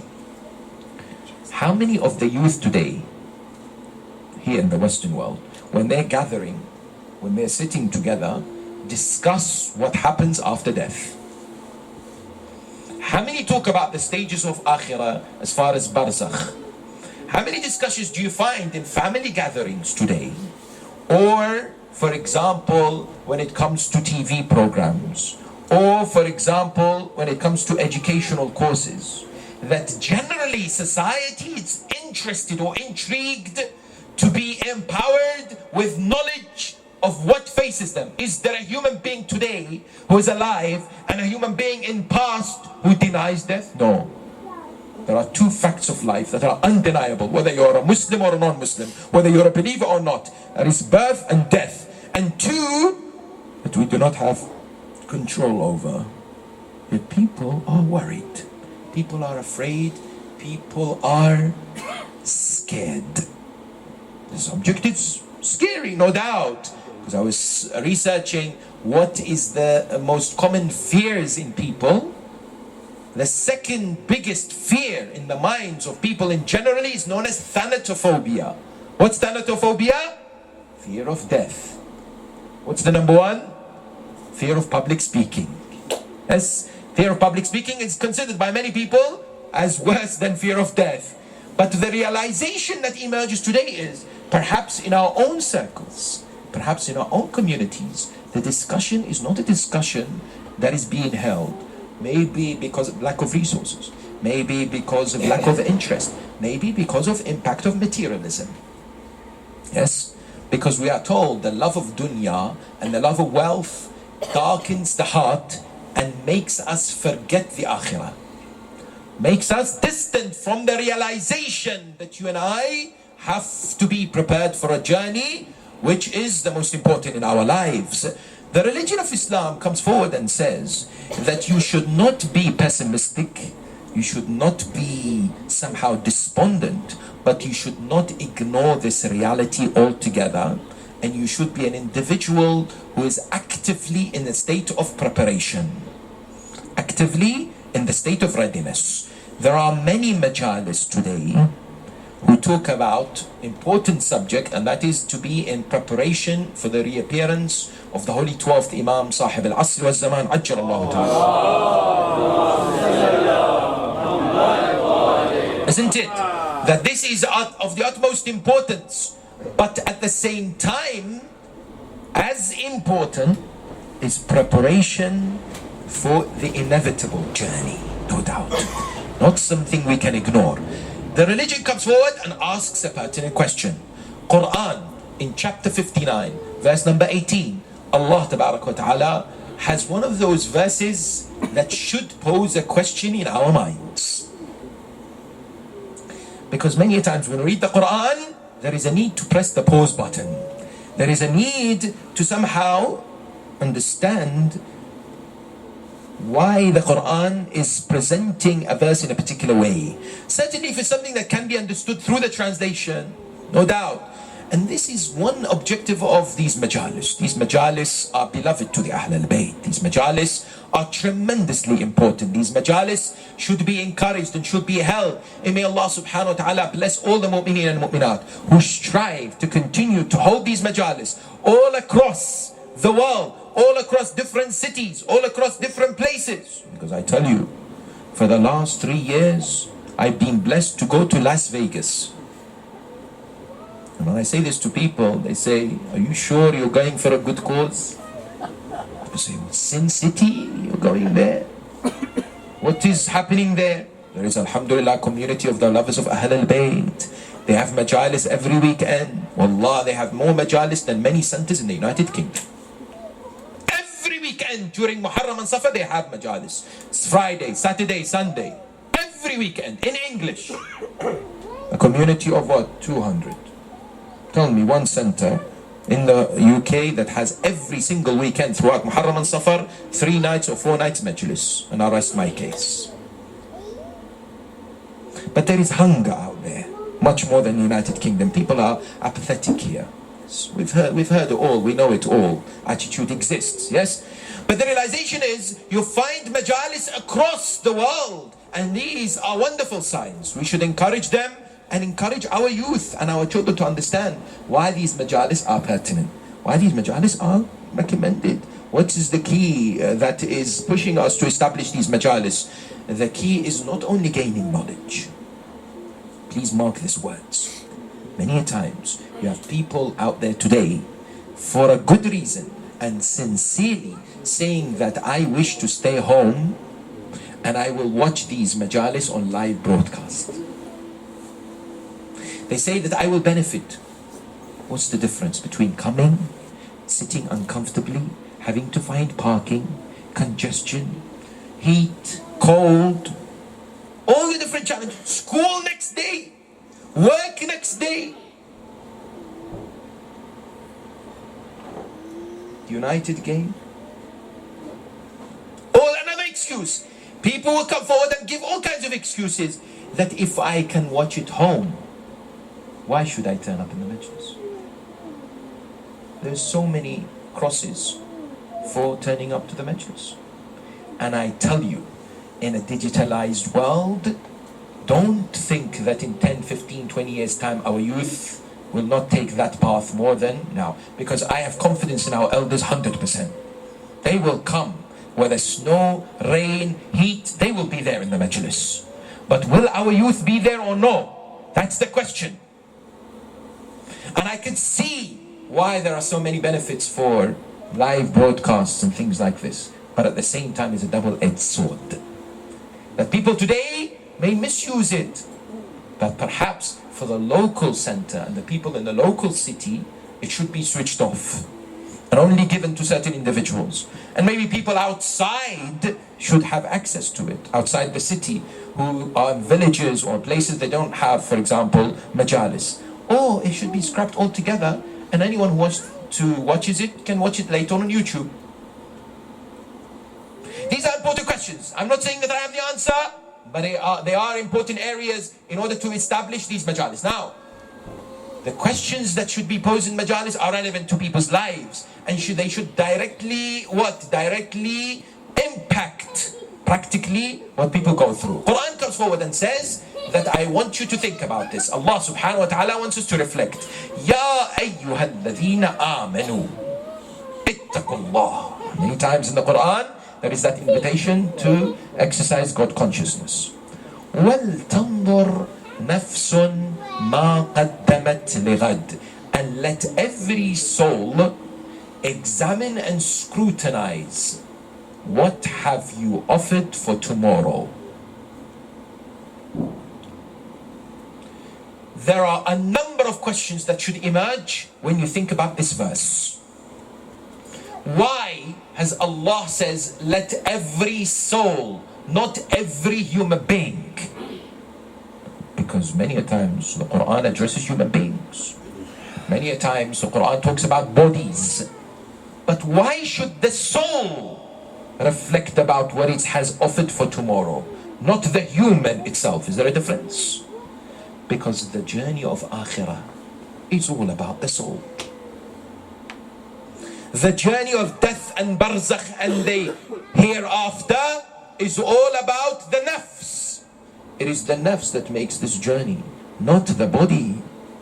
The body decomposes, you and I know. The body erases. The body has no particular function other than carrying the soul in this world. But it is the soul that has to be refined.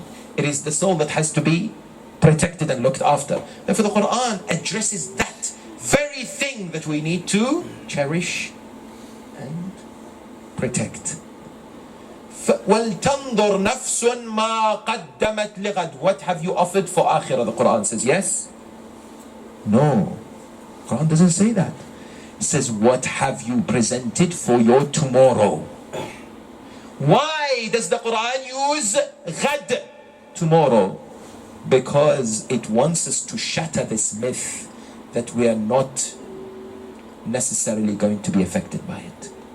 It wants us to live the actual realization of the now and not a false sense of security that we are somehow immune and protected. Last week, we were in Karbala. We were blessed to perform the ziyarah of Arba'een. Whilst we are leaving, we heard of a particular lady who is known to us. I know her personally, from Houston, the United States. Very pious, wonderful family. Very healthy. Nothing wrong with her whatsoever. Coming to Arba'een, conducting the walk, she was sitting in the courtyard of Sayyid al-Shuhada. the grandson of the Holy Prophet, the master of the martyrs, Jannah on earth. She was sitting there reciting Dua Jawshan Kabir with a group of ladies who were part of her qafila. She reached number 50, her husband told me. 50 something. She felt uncomfortable, so they got her a chair. She's in her 50s. She sat there. She reached number 80 something. She collapsed. She was buried the next day. Does permission need to be given? Allah says it could be any moment. You don't need any preludes. You are not required to be given any advance notice. Yes? Have you prepared for it? Because I tell you, the Quran encourages us to be realistic and to be optimistic. In other words, Amir al-Mu'mineen wa Mawla al-Muttaqeen Ali ibn Abi Talib salawatullahi wa sallam alayhi, monumental, absolutely sublime line that is so instrumental and inspirational for you and I. اعمل لدنياك كأنك تعيش أبدا. Live for this world as if you live forever. وَاعْمَلْ لِآخِرَتِكَ كَأَنَّكَ تَمُوتُ غَدًا. And work for your akhirah as if you live tomorrow. I die tomorrow. That means that if I was to die tomorrow, what would I do for my akhirah? I have to invest. I tell you, wallah, if most of us were told tomorrow is your last day, you will not see us in shopping centers. You will not see us, God forbid, in clubs and bars. You'll see us next to the prayer mat with tasbih and istighfar and asking people for forgiveness, no doubt. But the Quran is saying it could be. Wake up and smell the coffee, the Quran is saying. Smell the realization that it could be tomorrow. وَلْتَنْظُرْ نَفْسٌ مَا قَدَّمَتْ لِغَدْ وَاتَّقُوا اللَّهِ. Question. Quran says, يَا أَيُّهَا الَّذِينَ آمَنُوا اتَّقُوا اللَّهِ وَلْتَنْظُرْ نَفْسٌ مَا قَدَّمَتْ لِغَدْ. Let every soul examine and scrutinize. What have you offered for tomorrow? وَاتَّقُوا اللَّهِ. Question. Why does the taqwa is repeated again? There are two taqwas which sandwich the preparation for the hereafter. There are very interesting theories presented. Some of the ulama have said the first taqwa is what is necessary for the acceptance of the deeds, and that is to do something sincerely for the sake of Allah. That's to have ikhlas before you do anything. Then you prepare for your death. Then the next taqwa, wattaqullah, means what? Means you die also in that state. Why? Because we have a aqeedah, in our aqeedah and our belief, you and I are not judged by our dunya, we are judged by the last moment of our life. Let that absorb. You may be righteous, you may be an individual from awliyaullah, you may be somebody who has done spectacular amounts of amal salih. 5 minutes before you die, God forbid, you deviate. That is the 5 minutes you will be judged upon on the day of Qiyamah. Sounds fair? Of course. Hurr ibn Yazid al-Riyahi. Yes? In the realization that you might say to me, but what happens if 5 minutes before I leave this world, I switch to a good person? If that's how the criteria is, then let me do all the gunas. Then just 5 minutes before I leave this world, I become a good person, then Allah will judge me. Two problems. Number one, you don't know when you leave this world. Isn't it? And number two, who said you'll be given that tawfiq to switch? Because that requires Allah subhanahu wa ta'ala's permission. In the idea that Fir'aun, he was drowning us, and he saw this realization right before him. And yet, he would not necessarily accept the truth. And there are people before him and after him would be the same. Therefore, the realization that hits hard for our thoughts and in our minds is the very fact that there is a second taqwa in the Quran. That some people say it must be done sincerely for the sake of Allah. That's one theory. Another group of scholars have come forward, mufassirin of the Quran, have said what? Have said the first taqwa is the God consciousness, not necessarily ikhlas, but just to be aware of the presence of Allah at all times. They say the second taqwa is that means when you die, you have asked for tawbah, that you die clean, that you're constantly seeking for forgiveness and maghfirah. That's the second tawbah. But a third important realization of this verse and what it means is the following. The first taqwa, they say, is what? Is to be in the state of obedience to Allah. And the second taqwa is to be in the state of readiness to die. Yes? In the notion that those who are ready are the individuals who become successful. But there is a problem here. And that is neglect of some of what may impact us in the hereafter. What do we mean? We know that we need to be good individuals, do our wajibat and stay from our muharramat, no doubt. But there are some aspects of our lives that have much more impact upon the akhirah than we are led to believe or led to know. Please focus on this for the next few minutes. I'm going to give you a story narrated by one of our mujtahids who's alive today in Karbala. And it's a story relating to one of our marsia. And it is highlighting how you and I somehow become absent-minded in this journey of what really matters. And how we need to re-examine some of the files in our lives. Somehow erase some of the concepts that we have in our thoughts. Yes. That have come up due to what? Due to habit, sometimes culture. I'll give you an example before telling you this story. I've mentioned this before, perhaps you've heard it, but the Quran comes forward and challenges you and I on a number of preconceived ideas. For example, when somebody tells you something pleasant or gives you something good, who is a Muslim, you normally thank them. And when you thank them, you say what? Jazakallah. Is this not normally the case? Most of us would respond to somebody, because we have learned this throughout our lives, that to say thank you to someone in Arabic is to either say shukran or to say what? Jazakallah. We often say it, no doubt, yes. Quran says this is incomplete and may not mean what you think it means. Quran comes forward and says, لِلَّهِ مَا فِي السَّمَاوَاتِ وَمَا فِي الْأَرْضِ لِيَجْزِيَ الَّذِينَ أَسَاءُوا بِمَا عَمِلُوا. To Allah belongs the heavens and the earth, so that Allah gives jaza to those who are wrong because of what they did wrong. وَيَجْزِيَ الَّذِينَ أَحْسَنُوا بِالْحُسْنَى. And those who did good, Allah will give them righteousness and belief, reward. So the word jaza is used for good and bad. So when I say to someone jazakallah, it means what? It means I don't know what God's going to give you. God help you.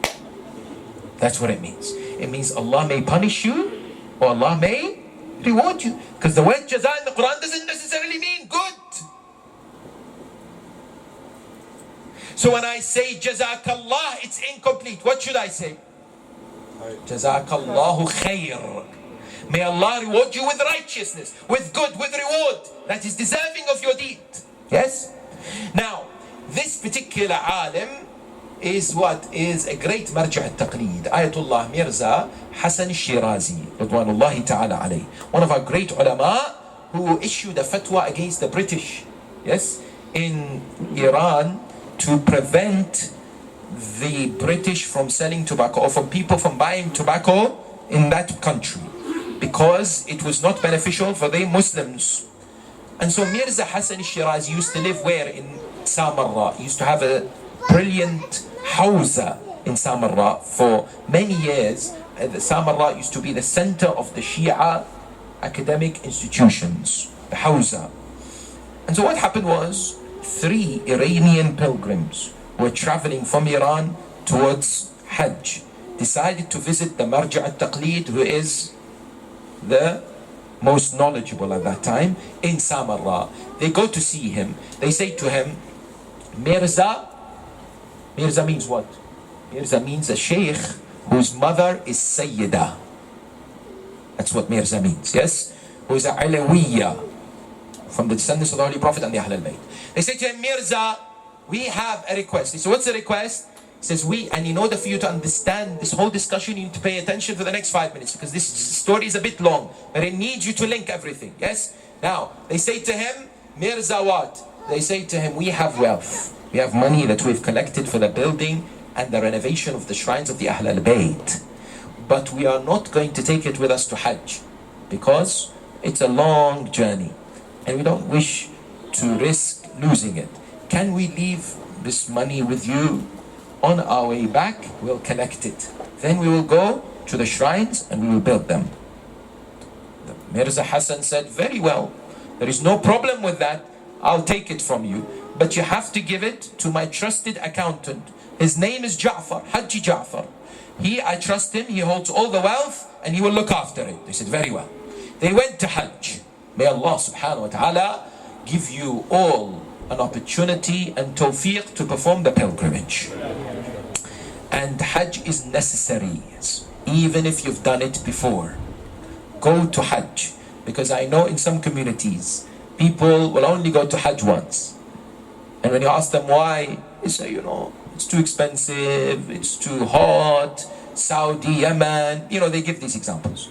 There's no doubt we're against atrocities that are happening, but we need to be present in that land, performing the obligations and the pilgrimage, performing the ziyarah of the Prophet and the Ahl al-Bayt. We need to carry the flag of Ali Muhammad. We mustn't be absent from that particular obligation. We are not going for tourism. If it's tourism, I might tell you, yes, you're supporting the Saudi government and their constant bombardment and the slaughtering of the innocent Yemenis. Yes, no doubt. Don't go for tourism. But you're going for an act of worship of Allah subhanahu wa ta'ala. So you're going to uphold this important principle, one of furu'ud-deen. Hajj is one of the furu'ud-deen. And it is a huge fuel, spiritual fuel for you and I. And especially for our youth. Don't leave it until late to go. Go at a young age. Therefore, they went to Hajj. When they went to Hajj, what happens? In this process, this accountant of the Marja' dies. Leaves this world. They come back to Samarra a month later. When they come back, they say to the Marja', Maulana, can we have our wealth back? He says, I'm so sorry. This accountant of mine has passed away. Therefore, go and ask his son, where does he normally leave the wealth? At that time, maybe 100 to 150 more than that. Years ago, they didn't have banks. So they go inquire. His son says, my father used to bury the money. So this is the area where he buries it. They went, they dug the area. 2 out of 3 of the businessmen, the Iranian businessmen, found their money. But the third person could not. There's quite a lot of money that he had gathered to renovate the shrines. He comes back to the Marja' and says, Maulana, I can't go back to my country without fulfilling my responsibility. The responsibility is that I should utilize all these donations for the betterment of the shrines. What do you suggest? I need to know where this money is. He has left it somewhere. We need to find it. Of course, the Marja' will only give this to people out of necessity and out of need. So he says to him, my accountant marhum, he is buried in Wadi Salam, in Najaf, next to Amir al-Mu'mineen. There are certain a'mal I will teach you. You go, perform these a'mal on a Thursday night. Maybe, if Allah wishes, you will be able to have communication. Maybe you will have to see him in the dream. Maybe he will tell you where he's left the wealth. We don't know. So this man says, I'll do anything. He leaves Samarra, goes all the way towards where? Najaf. He performs the a'mal, does everything that is prescribed by the Marja'. Nothing happens. Returns back to Samarra. Says to him, Maulana, I have done everything. Why did I not see anything? Why did I not get this communication? It is said that the Marja' at that moment said, it is likely that the soul of my accountant is not in Wadi Salam. Maybe somewhere else. Where? Wadi Barhut, Hadramaut. It is in the land of Yemen. Nothing against Yemen, but that's where it has to be, where that's supposed to be. So according to riwayat, says if you really want to find out where your wealth is, go to that area. So he goes to that area, travels for a period of time, maybe several weeks, reaches Yemen, goes to a land where the marja has told him, performs the a'mal. That night, he falls asleep. In his sleep, he sees Ja'far. But what state does he see him? According to the people who narrate the story, the mujtahid, the ayatollah, he says he saw him being engulfed and chained in balls of fire by the malaika, sucked into something which is like a furnace, and he constantly screams in agony. He says, when I saw this in him, I was so disturbed, but I begged him. I said, where have you kept my money? He says, he told me, it's in this place in my house, in this location. Then he begged me for something else. He says, that Ja'far that was being punished in Alam al-Barzakh said to me, the Iranian businessman, I beg you, go and seek pardon and make my neighbor forgive me. That's all. He says, that's all he said, and he was sucked back into the furnace. He says, when I woke up, I was ill for a number of days due to the image I had in my mind of this man being tortured. I went back to the marja. I narrated this to him. We went and we saw and we found the money exactly where that person had told us, that Ja'far had told us in the dream. We found it there. When we found it there, we realized that that dream has to be true. So it wasn't a false dream, so to speak, and therefore I have to go and seek the neighbor. Hopefully you're still with me.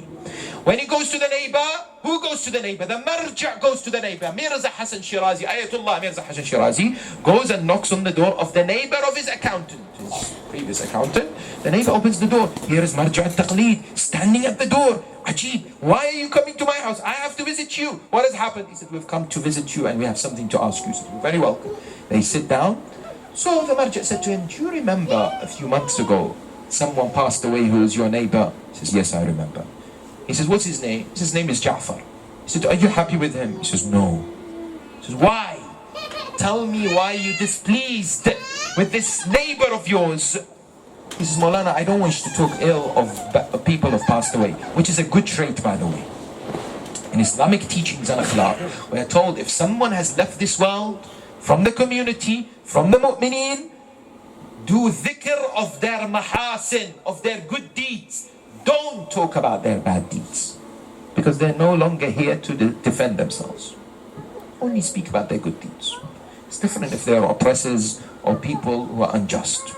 Now, the marja says, but I am asking you, because we need to do something about this. What do you mean? He says, tell me. He says, Maulana, I have a daughter who's now in her late 30s. A few years ago, someone came to get married to her. But before he came, he went in our neighborhood to ask about my daughter. How is her reputation? Is she a good person? Do you recommend me to propose to this lady or not? One of the people he asked was my neighbor. My neighbor, Ja'far, thought at one stage that maybe his son will marry my daughter. And so his response to that person was, not sure. That's all he said. Didn't say anything negative. He says, ma adri. In Arabic, ma adri means not sure. But it has a slightly negative connotation to it. You know, someone you come to, you say, what do you think about the person?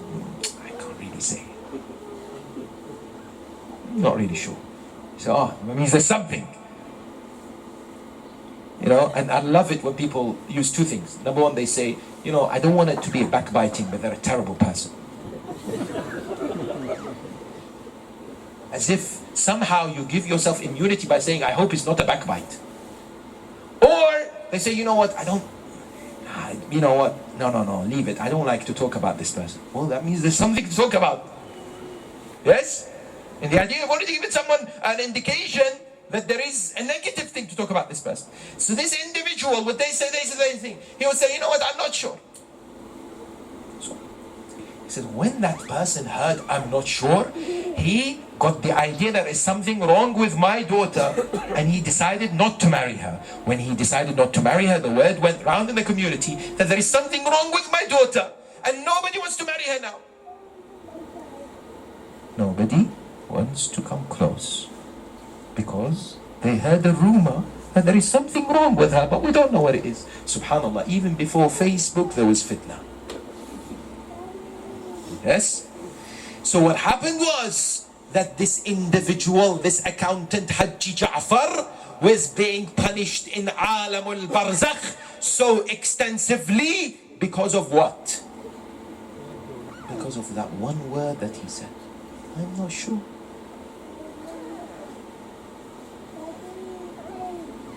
Notice how many times in my life and in your life we have said, I'm not sure. How many times we've said even worse? The idea that emerges is therefore, ad-dunya mazra'atul akhirah. What you plant, you will see the seeds and you will see the fruits. Many a times we're planting and we don't even know. If you're interested to know what happened in the story, Marja', like many other ulama, is concerned about the welfare of the people. He said to this person, I ask you, for the sake of Allah, the love of Ahl al-Bayt, the love of the 10th Imam and the 11th Imam that we're next to here in Samarra, I ask you to forgive him. He says, no. He says, why? He says, look at my daughter. She's not married. The only way I would forgive him is if you find someone to marry my daughter. That's the only way. And the Marja' finds someone who got married to this lady, and people said, so that means everything's okay. Because you know, it's so much easier to destroy reputation than to build it. So much easier, just a word, or a WhatsApp message, or a tweet, or a phone call. It just obliterate people's reputations, isn't it? And later, one of the mu'mineen saw this Haji Ja'far in a much better place and not being punished. But the recognition therefore is that you and I have to understand that the religion of Islam focuses primarily on acts that you and I can do and perform throughout our lives. We should not be despondent, and we should not necessarily have a negative viewpoint of death, barzakh and akhirah. These are all there in order to make us prepare properly. In order to make us physically prepare and spiritually prepare. Physically prepare, how many of us have our wills? How many of us have our kaffans? How many of us have a plot of burial, for example? This is physical preparation. Spiritual preparation is, do we know about the journey? Have we got the books? Have we listened to the lectures? Have we understood what we have done? Are we constantly asking for forgiveness and maghfirah? Is tawbah part and parcel of our lives? It is something that is all on our minds when we wake up in the morning. Maybe this is my last day. Maybe this is my last salah. Yes. And the positive outlook of death that we need to look at is encouraged in Islam finally. What do we mean? And that means that we are told, for example, that there are certain deeds that you and I can do that will make certain processes of death much easier and lighter. You ask me how? We are told that one of the things that we are challenged is at the time of the extraction of the soul from the body, Shaitan becomes apparent. Shaitan presents himself before us, and this is known as Adila. Adila means the Shaitan wishes to deviate us. We are told that, for example, reciting tasbihah of Sayyidatun Nisa Fatima, reciting a dua, specifically ربنا لا تزغ قلوبنا بعد إذ هديتنا وهب لنا من لدنك رحمة إنك أنت الوهاب, which is in the Quran. And sadaqah helps when it comes to adila. We have sakaratul maut, the extraction of the soul from the body. Quran says, وَجَاءَتْ سَكْرَةُ الْمَوْتِ بِالْحَقِّ. It's a fact. It's truth. 100% Quran says it will happen. And it's painful. It's excruciating. How do I help myself? Narrations tell us. Surah Yasin. Surah Safat, for example. Number 2, parents. Respect and love and obedience to parents, and remembering those who passed away in good light. Number 3, placing happiness in the hearts of believers, men and women. Just when you make someone happy, that will help with sakaratul maut. Number 4, fasting in the month of Ramadan, and so on. These are a'mal that the Ahl al-Bayt alayhim salam have said, You want this journey, you want to prepare, you get the Lonely Planet guide when you go to, for example, safari in some places in Africa.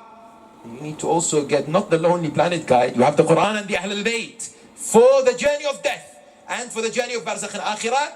Pick and inculcate these practices in your life. And that's why one of the reasons that we hold Majlis and we establish the remembrance of the Ahl al-Bayt is that they were the masters in ensuring that the attitude towards the journey of Akhirah is an attitude that you and I need to adapt.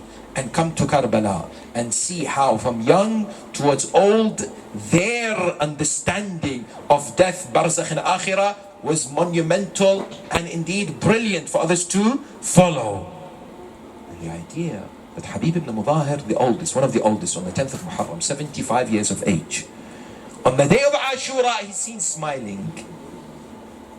He's not worried. Thirsty for 3 days. Children crying. Surrounded by 30,000.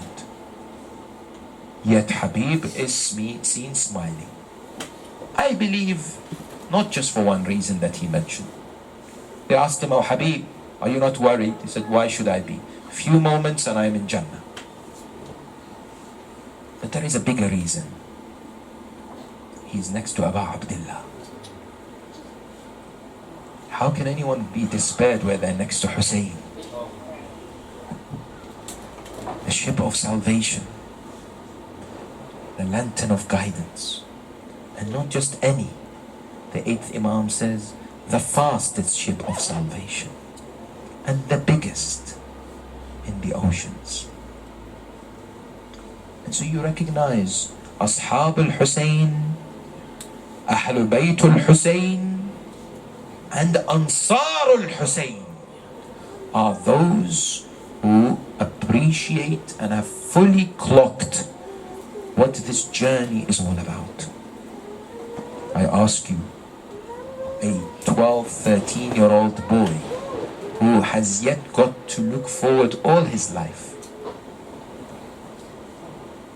who is one of the Ahl al-Bayt's extended family, who says to his uncle, "Death to me is sweeter than honey." That is the school of Hussein that has trained his followers to prepare in the best possible way.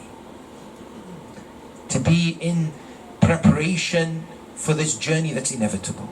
That's why you find individuals like Ali al-Akbar on his journey towards Karbala. He sees his father fall asleep for a few moments. Then he wakes up, slightly disturbed. He says, "Oh father, what has happened?" He says, "I fell asleep whilst we were riding and I saw death coming towards us." Imam is not worried, but he wants people to see the brilliance of Ali al-Akbar.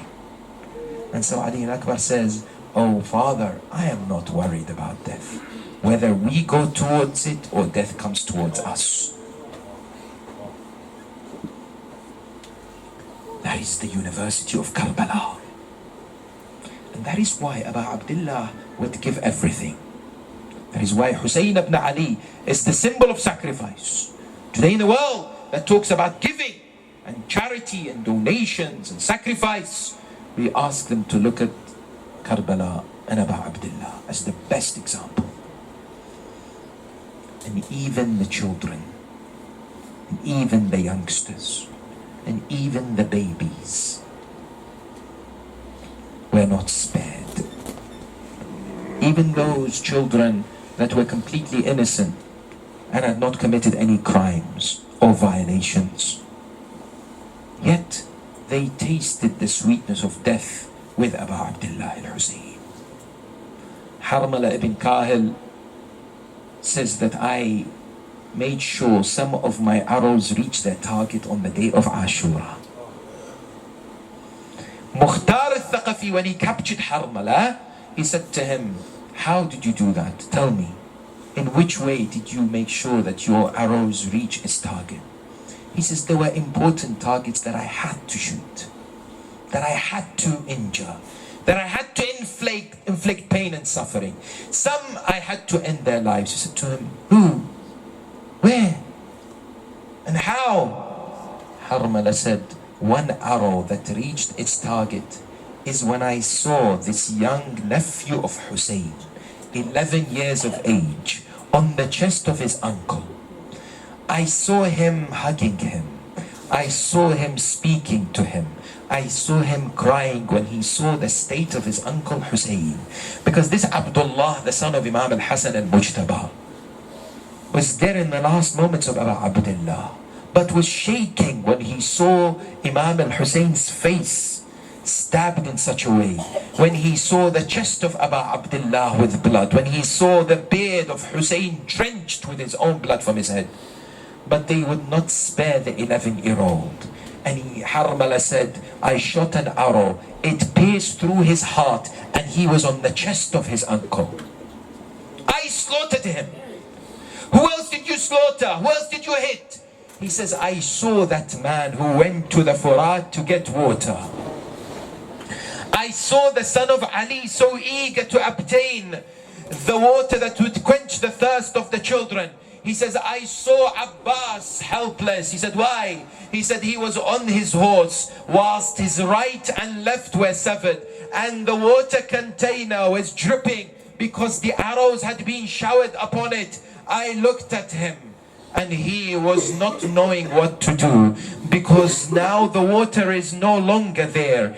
I picked up an arrow, I targeted it, it shot the left eye of Abbas. It pierced through his left eye. Now he fell on the ground. I wonder how the son of Ali fell on the ground. When you don't have any arms to control the impact, you fall on your head on the ground. How do you fall when there is an arrow in your eyes? Ya Abul Fadl al-Abbas.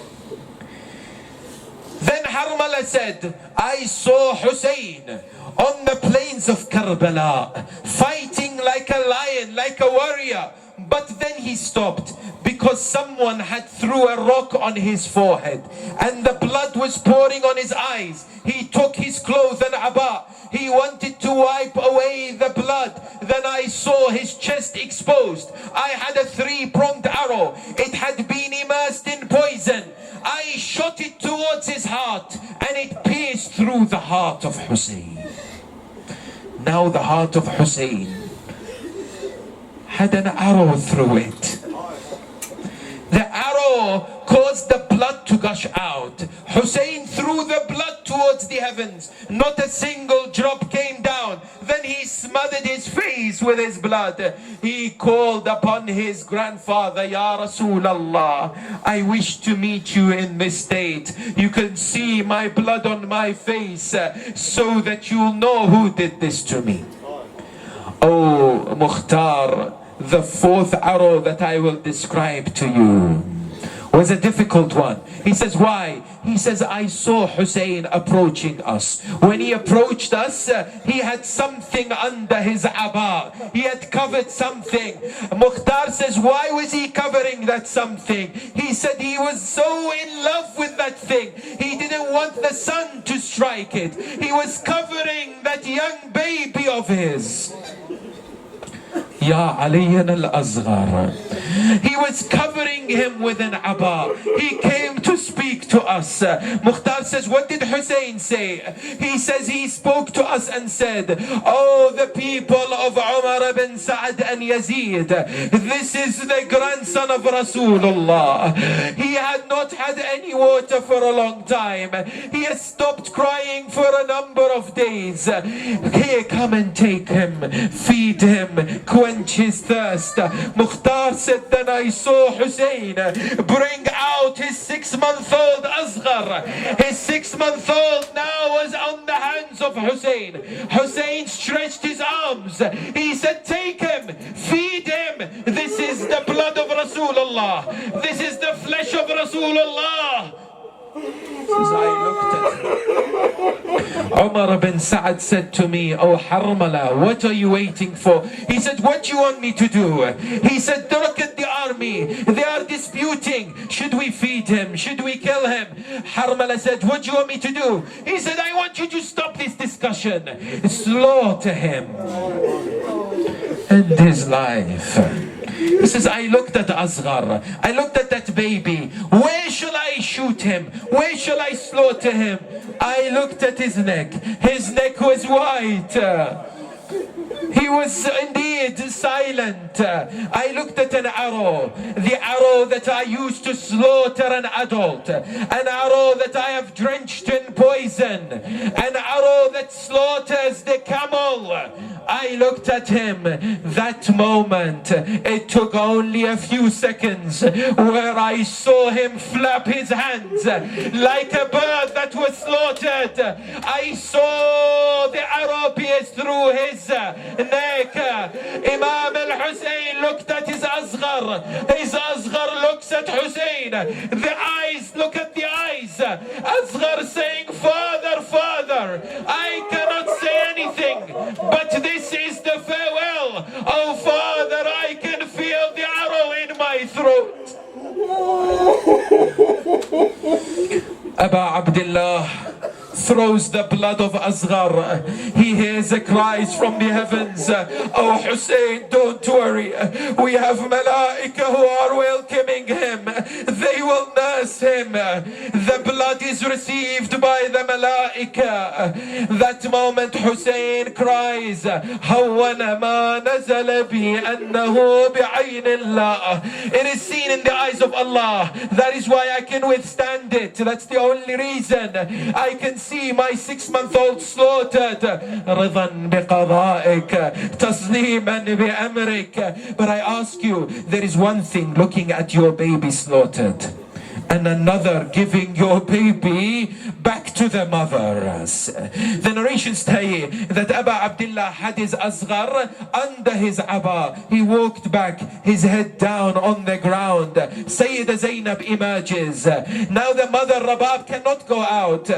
She is too tired. She sends Zainab. Zainab looks at Hussein. Ya Aba Abdullah, the baby, the baby. Where is my asghar? Have they fed him water? Aba Abdullah looks at Zainab. How many times he has to say, Zainab, there is a shaheed? How many times? He looks at her and says, Qasim has been slaughtered. Akbar has been slaughtered. Aun and Muhammad have been slaughtered. Now he looks at her. He says, oh Zainab, come and take your asghar slaughtered. Allahu Akbar.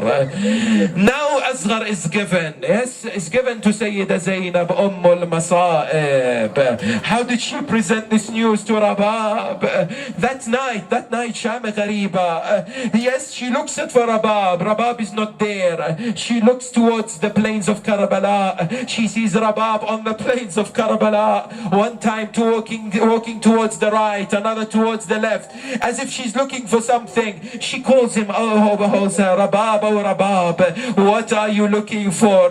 She says, oh Lady Zainab, I'm looking for the body of my asghar. Where is my asghar? She says, why are you looking for your asghar? She says, I have some milk and I remember my asghar was thirsty.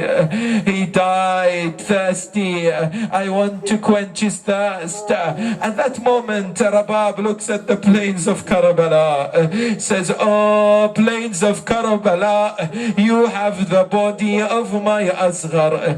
I ask you, the neck of my asghar, don't burn the neck of my asghar.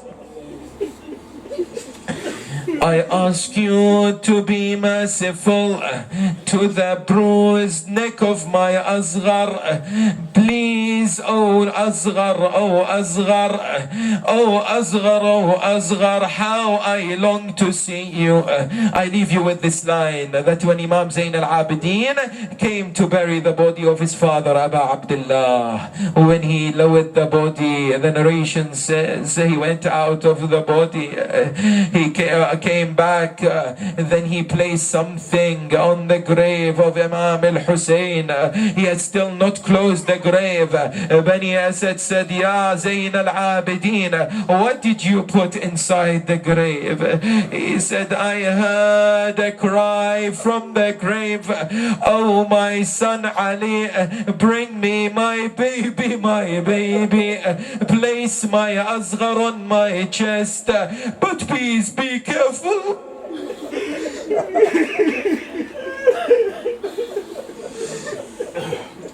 لعنة الله على القوم الظالمين وسيعلم الذين ظلموا أي منقلب ينقلبون والعاقبة للمتقين وإنا لله وإنا إليه راجعون.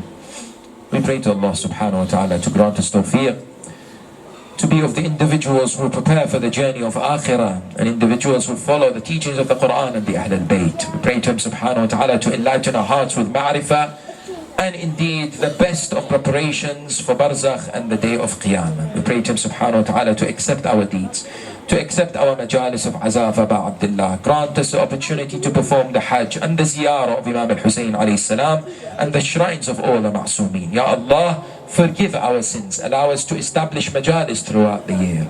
Ya Allah, the establisher of this majlis, our dear brother Syed Nazim and his family, Ya Allah, grant them tawfiq, success in dunya and akhirah. Bless their marhumeen, and I ask you to recite Surah Al-Mubarakat Al-Fatiha for the following marhumeen: Sayyid Kazim Raza, Sayyid Rukn Alam, Sayyid Amir Hussein Shah, Akhtar al-Nisa Begum, Samar al-Nisa Begum, Qamar al-Nisa Begum, Alim al-Nisa Begum, Sayyid Wazir Hussein, Jaffer Rizvi, Sayyid Abu Sa'id, and all your marhumeen. Let us gift them with Surah Al-Mubarakat Al-Fatiha.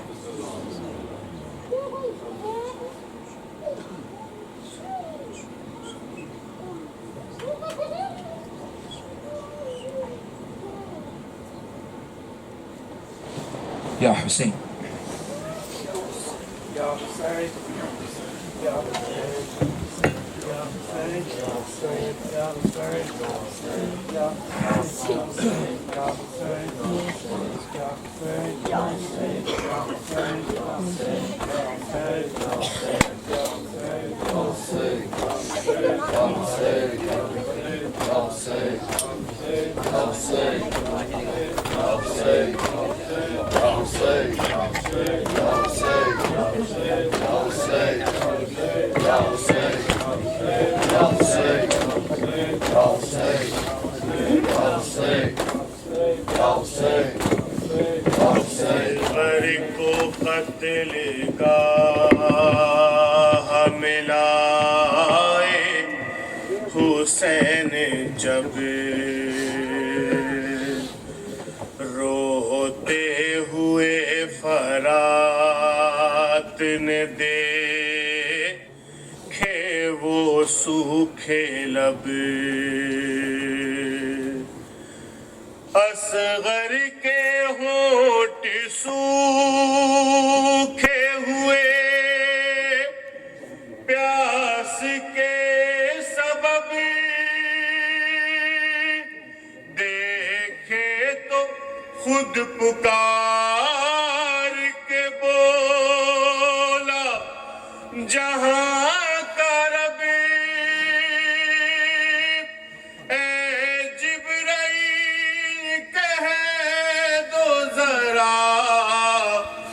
बस हुसैन बस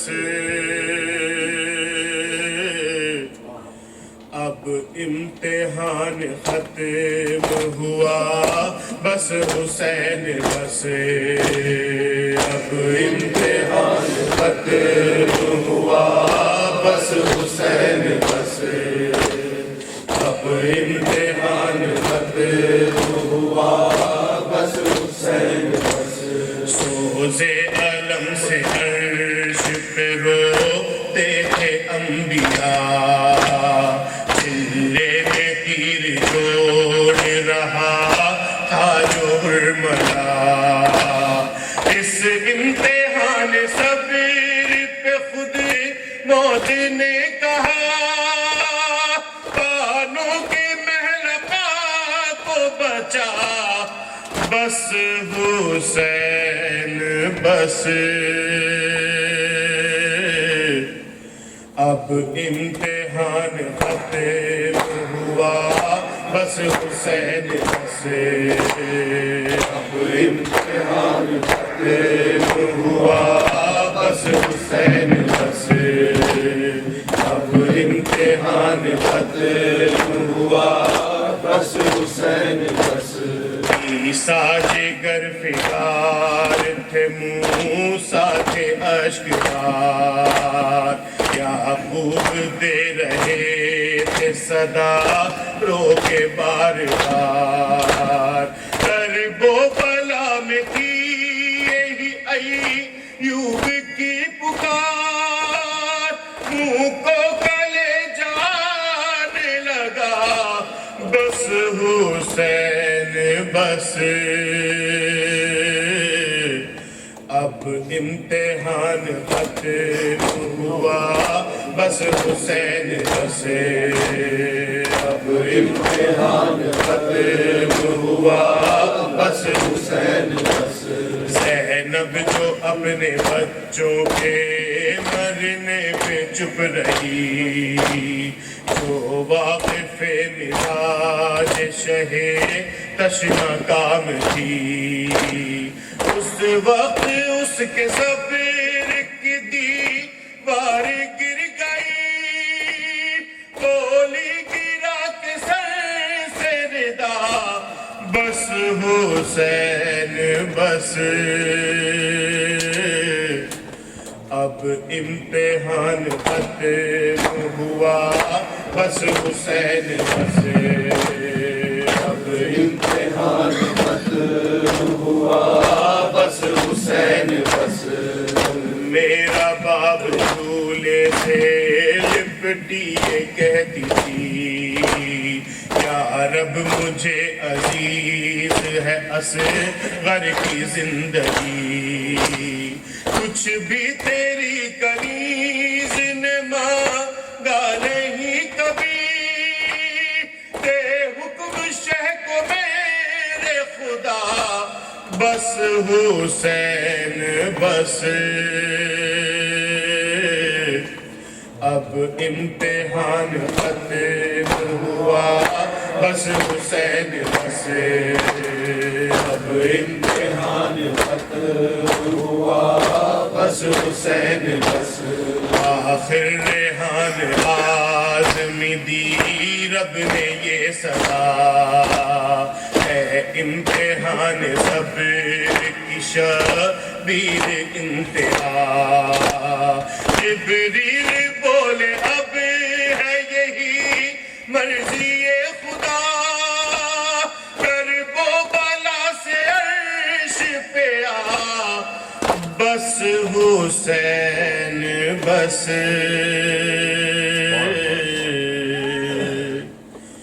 وہ دیکھو پانی آ رہا ہے، وہ دیکھو پانی آ رہا ہے، وہ دیکھو پانی آ رہا ہے، وہ دیکھو پانی آ رہا ہے، دیکھو علم ہے دریا سے آتا، دیکھو علم ہے دریا سے آتا، اب نہ رہے گا کوئی بھی پیاسا، پرچم ہوا میں لہرا رہا ہے، وہ دیکھو پانی آ رہا ہے، وہ دیکھو سب مل کے منہ آ رہا ہے، وہ دیکھو پانی آ رہا ہے، بولی سکینہ نزدیک آؤ، اے پیاسے بچوں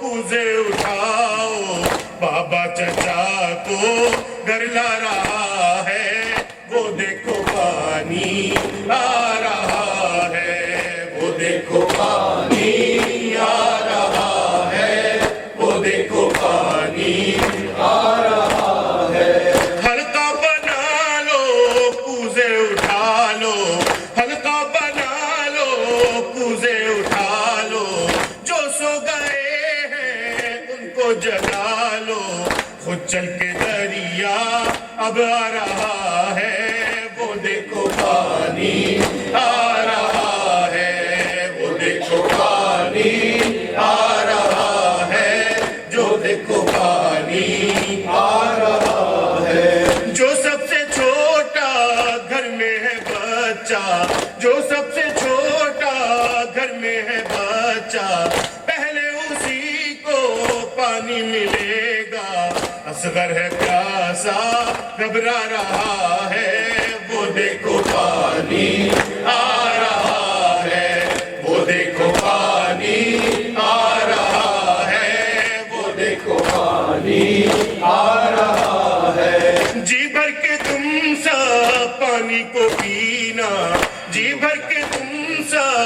پانی کو پینا، آخر میں سب سے بالی سکینہ پانی پیے گی وعدہ رہا ہے، وہ دیکھو پانی آ رہا ہے، وہ دیکھو پانی آ رہا ہے، وہ دیکھو پانی آ رہا ہے۔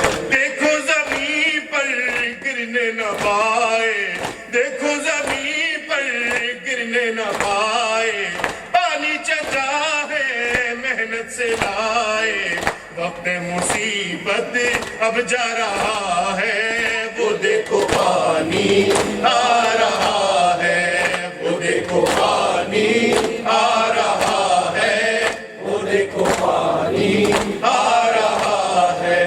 آیا علم تو بولی سکینہ، آیا علم تو بولی سکینہ، اے پیاسے بچوں مشکل ہے جینا، میرا یہ کہنا رنوا رہا ہے، وہ دیکھو پانی آ رہا ہے، وہ دیکھو پانی آ رہا ہے، وہ دیکھو پانی آ رہا ہے۔ ریحان کیسے لکھوں وہ منظر، ریحان کیسے لکھوں وہ منظر، بچوں سے کہتے تھے جب سے تنگر، اب بولو غازی گھر آ رہا ہے، وہ دیکھو پانی آ رہا ہے، وہ دیکھو پانی آ رہا ہے، وہ دیکھو پانی آ رہا ہے۔ یا حسین یا حسین یا حسین یا حسین، وہ عابد بیمار تھا، وہ عابد بیمار تھا، چلنے سے جو لاچار تھا، چلنے سے جو لاچار تھا، اور شام کا بازار تھا، اور شام کا بازار تھا، اور مصطفیٰ کی بیٹیاں مولا امام یا حسن یا حسین یا حسین، شبیر کی وہ لاڈلی، شبیر کی وہ لاڈلی، سینے پہ جو شاہ کے پلی، سینے پہ جو شاہ کے پلی، جس کی ابا بن میں جلی، جس کی ابا بن میں جلی، منہ پر تماچوں کے نشان، مولا حق امام یا حسن یا حسین، مولا حق امام یا حسن یا حسین یا حسین یا حسین یا حسین یا حسین یا حسین یا حسین یا حسین یا حسین یا حسین یا حسین یا حسین یا حسین یا حسین یا حسین یا حسین یا حسین۔ اللهم صل على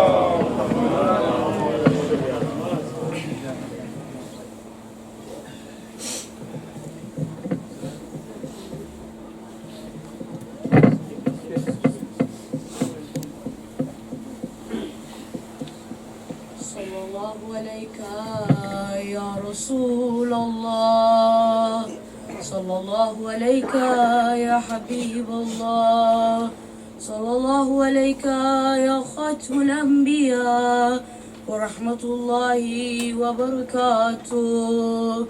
السلام عليكم أهل بيت النبوة ومعدن الرسالة. السلام عليك يا علي يا أمير المؤمنين. السلام عليك يا فاطمة الزهراء سيدتي نساء العالمين. السلام عليك يا حسن المجتبى وارث أمير المؤمنين ورحمة الله وبركاته. السلام عليك يا أبا عبد الله وعلى الأرواح التي حلت بفنائك.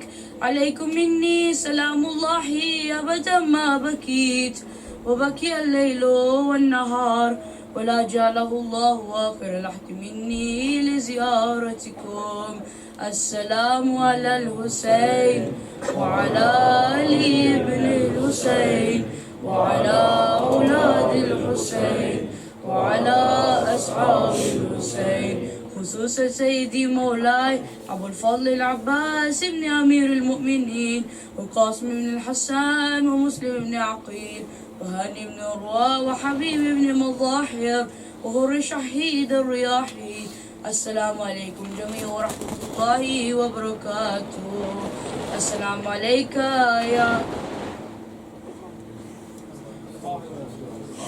عليك يا صاحب العصر والزمان. الأمان الأمان الأمان من فتنة الزمان وشر الشيطان. أجل الله تعالى فرجك وساحل مخرجك وظهورك وجعلنا من أنصارك وجعلنا من أعوانك وجعلنا من مستشهدين بين يدي ورحمة الله وبركاته. اللهم صل على محمد